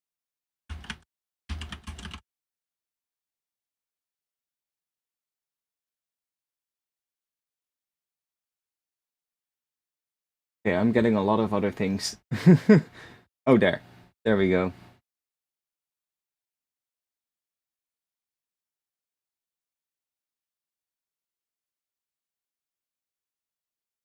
Nice, you cannot hear that.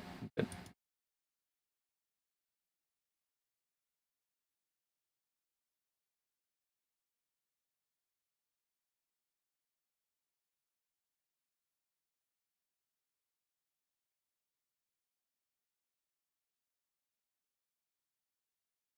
that's nice, yeah. It's like it has like a bit of a rim shot sound in it, maybe.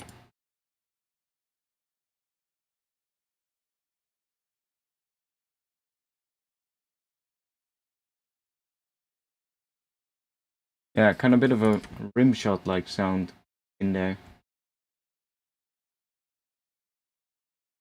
That's fundamental indeed, yeah. Could be cool.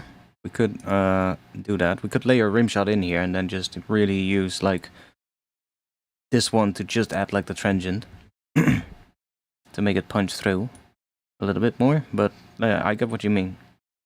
Good work. This is obviously gonna have to be tweaked as well. It's definitely it wants to be higher then.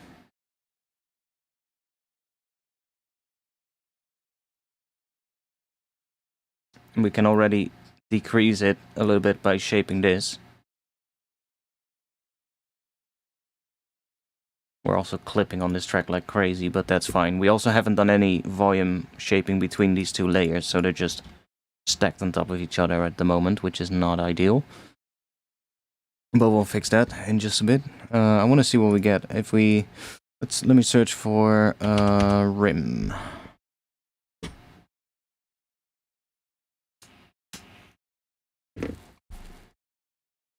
I have a couple of ones in the pack I'm working on.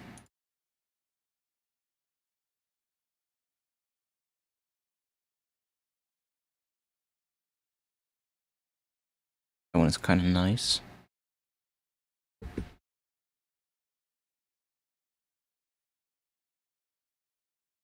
That's without the main layer that we had.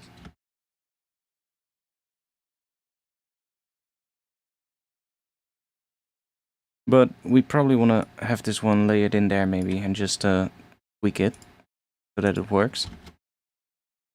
We can do that. We can do.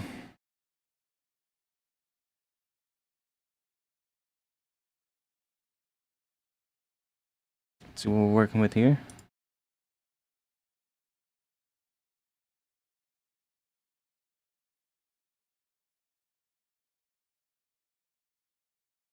And let's also put an LFO tool on the claps. Or that needs to go here.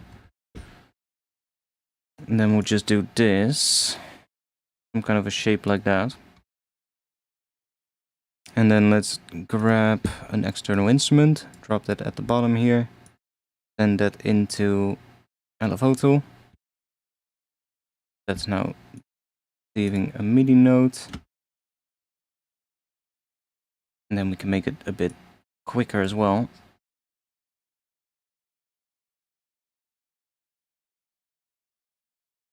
Can really just make that clap come in the later half there. We might even be able to go to that. Let me turn the rim shot off for now so that I can hear what these two are doing. See? Like,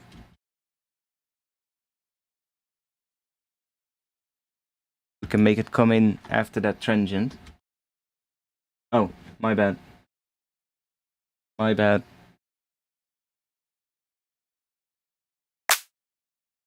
Yeah, better now.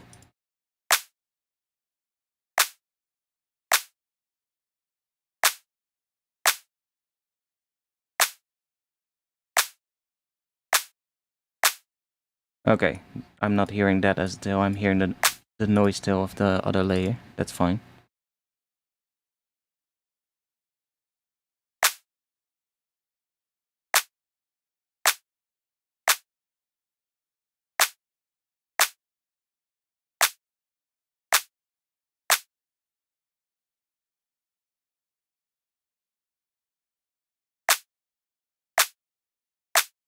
Okay, so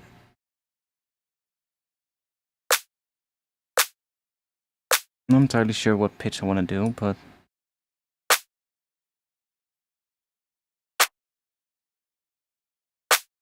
okay, let me check real quick what happens if we put a frequency shifter on the rim shot. Come on. God damn it, I'll put it there. Chuck it on here. And then we can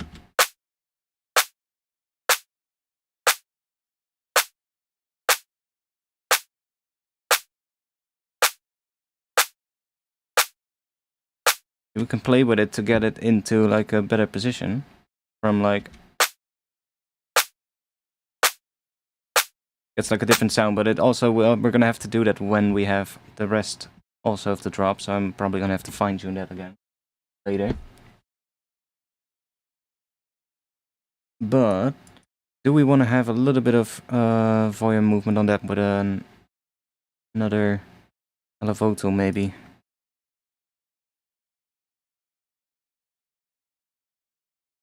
Let's copy that one here. Just so that we can take the attack down a bit. That one.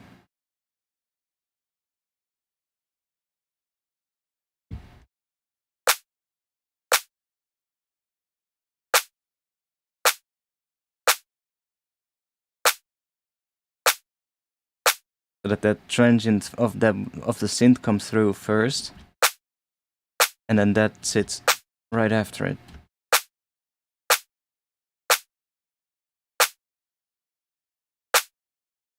I mean, it already has a bit of a fade, but now these layers are at different levels as well. That one is way quieter than the other one, so Let's just balance them a little bit.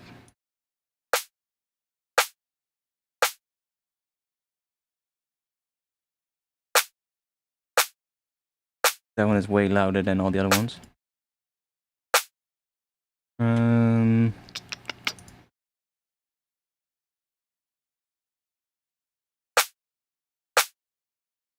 didn't want that. I wanted a utility.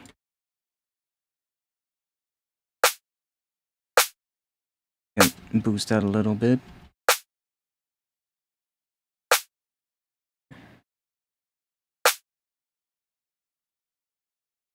Okay, let's go and grab maybe some compression.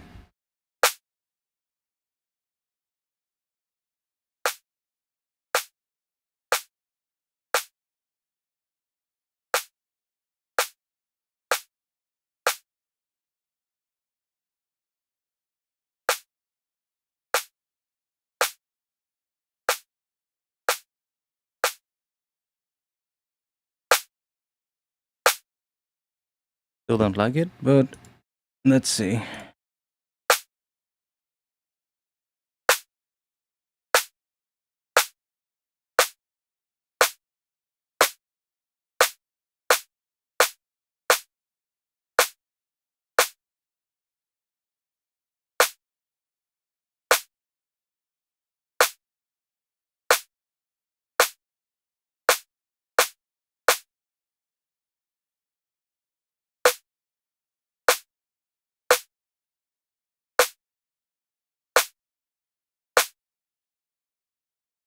Okay, let's I might want to have the noise a bit shorter. Where is that? Here.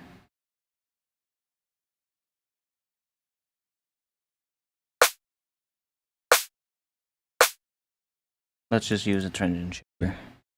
Let's go in with, where is it?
What if we add another engine shaper on these ones? Oh wait, we have the Elevoto, of course. I'm not sure if what I'm hearing is the noise on the snare or the collapse. Could be this one. Yeah.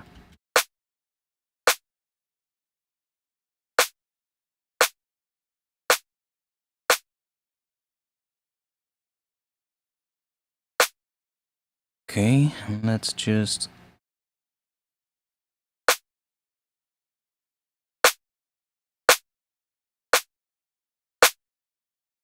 What does that look like at the moment? I mean, it looks pretty decent. That mono, but other than that, it looks pretty decent. Also, I think I'm gonna have to stop streaming soon because my dog is going crazy downstairs.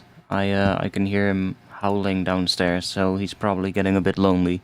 And oh, that one was all still on the other one.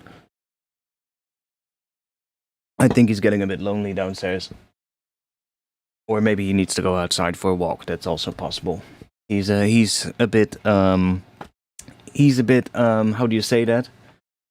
A bit, well, he's a bit off at the moment because of all the fireworks, you know? He's he doesn't really like fireworks. So people are firing fireworks around this time of year, and he does not like that at all. So yeah, he doesn't want to eat. He doesn't want to go outside, because when he goes outside, every like couple of seconds he hears something in the distance, and all he wants to do when he hears a piece of firework is just run. Basically, he just wants to go away from where the sound comes from. So yeah, it's a bit annoying. But it is what it is. You know, you can't really do much about it.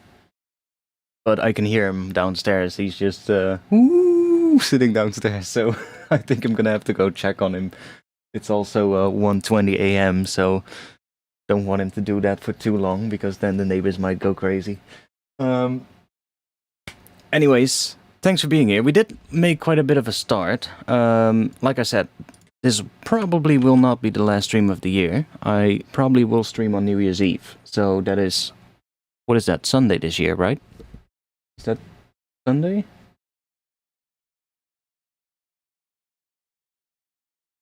Yeah, I think it is. Yeah. So I might do another stream, which means I have the entirety of tomorrow to work on this, and a little bit of the 31st. So we'll probably have a bit more of something that has taken a bit more shape on Sunday, and then we'll be back, probably work on it a bit more. So yeah, I'm getting closer to getting music done.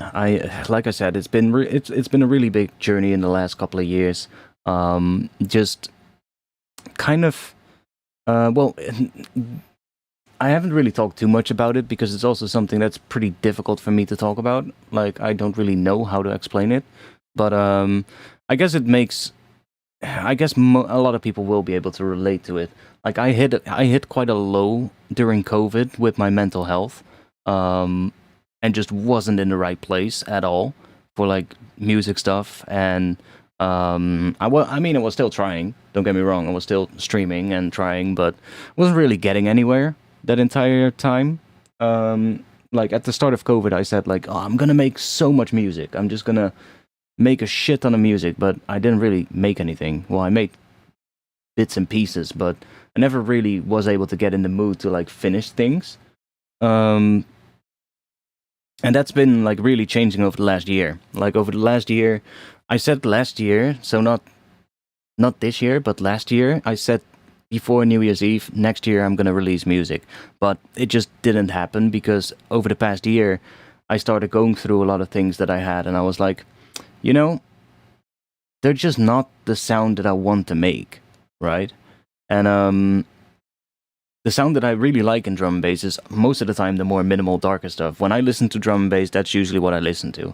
Like, I like heavier tracks as well, and, you know, the Imanu stuff and all that kind of stuff. It's great. I love it. But my heart usually lies in the more, like, darker, minimal drum and bass, even though it's the one type of drum and bass that I usually have an issue with making. I find it really difficult. So that's also why I want to figure it out. And over the past year, I've definitely learned a lot. So I've also been working on a lot of tracks over the last year, and it's now taking shape. So it's definitely nice to have, but it does still need to go a bit more into that minimal dark direction. And the last year has really been just me trying to figure out where I want to take it creatively. Kind of just rediscovering myself creatively, if that makes sense. Which maybe I can talk more about it when it's all over, you know, when I have the new music done. Maybe I can then talk about it, because it will make more sense, but I don't know. It's hard to explain. But that's just over. The last year has been an interesting one. Let's just say that. Anyways, I'm gonna call it quits, see what the dog is doing, and see if he wants to go outside. I'll be back, like I said, on Sunday. So if you want to be notified, is that a word? I don't think so. If you want to be notified, that's the right word. Probably want to join the Discord. So I have a Discord server. you can join using the link that will be in the chat right now. Also, if you want to support me and get samples every month, then you can support me on Patreon. Link to that will be in the chat as well. I'm going to be dropping the Patreon pack for this month, probably tomorrow. I still have one little thing that I need to sort through. I made, two things. I made two other things here that are like, one is like some granular respace filter movements and stuff in the key of E, so you can just chuck it into a sampler and you can just go through it and find like a bit that you like and use that as for like a res. And there's another one that's like all kinds of like granular, crunchy texture things, but I might have to go through these and cut out the good parts because these are really long and I'm not sure if I want to upload that in its entirety to Patreon because that's going to be quite a bit of... I'm going to have to split that up into like multiple zip files, otherwise it's not going to work. But I also made like a bunch of like bit of percussion kind of sounds for like intros of tracks, like more lighter, like percussive things, just like little loops like that they're not much on their own, but they'll really work for like throwing into an intro. They all have a bit of like a Foley kind of sound to it, which is kind of nice. And there will be some other ones as well. I also made some other reverb, synth hits kind of things that I'll probably include as well. So, thanks for being here. I'll be in the Discord in just a bit, so might have to walk the dog first, but afterwards I'll be in the Discord, so if you have any more questions, just throw them in there. Have a good night, and I hope to see you all on Sunday. So, if not, have a good new year. Don't drink too much, and I'll see you next year, hopefully. But if you are going to be here on Sunday, then get some drinks ready, because I'll probably have some drinks ready on Sunday as well. And we'll go into the new year making drum and bass. Why not? Have a good new year. Thanks, mate. And have a good one as well. Everybody, see y'all in the next one. Peace.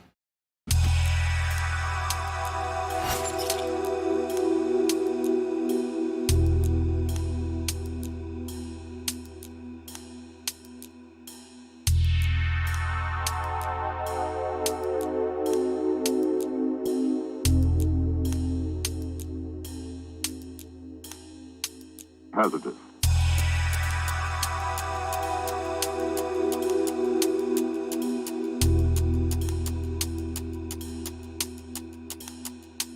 Hazardous, hazardous, hazardous, hazardous, hazardous,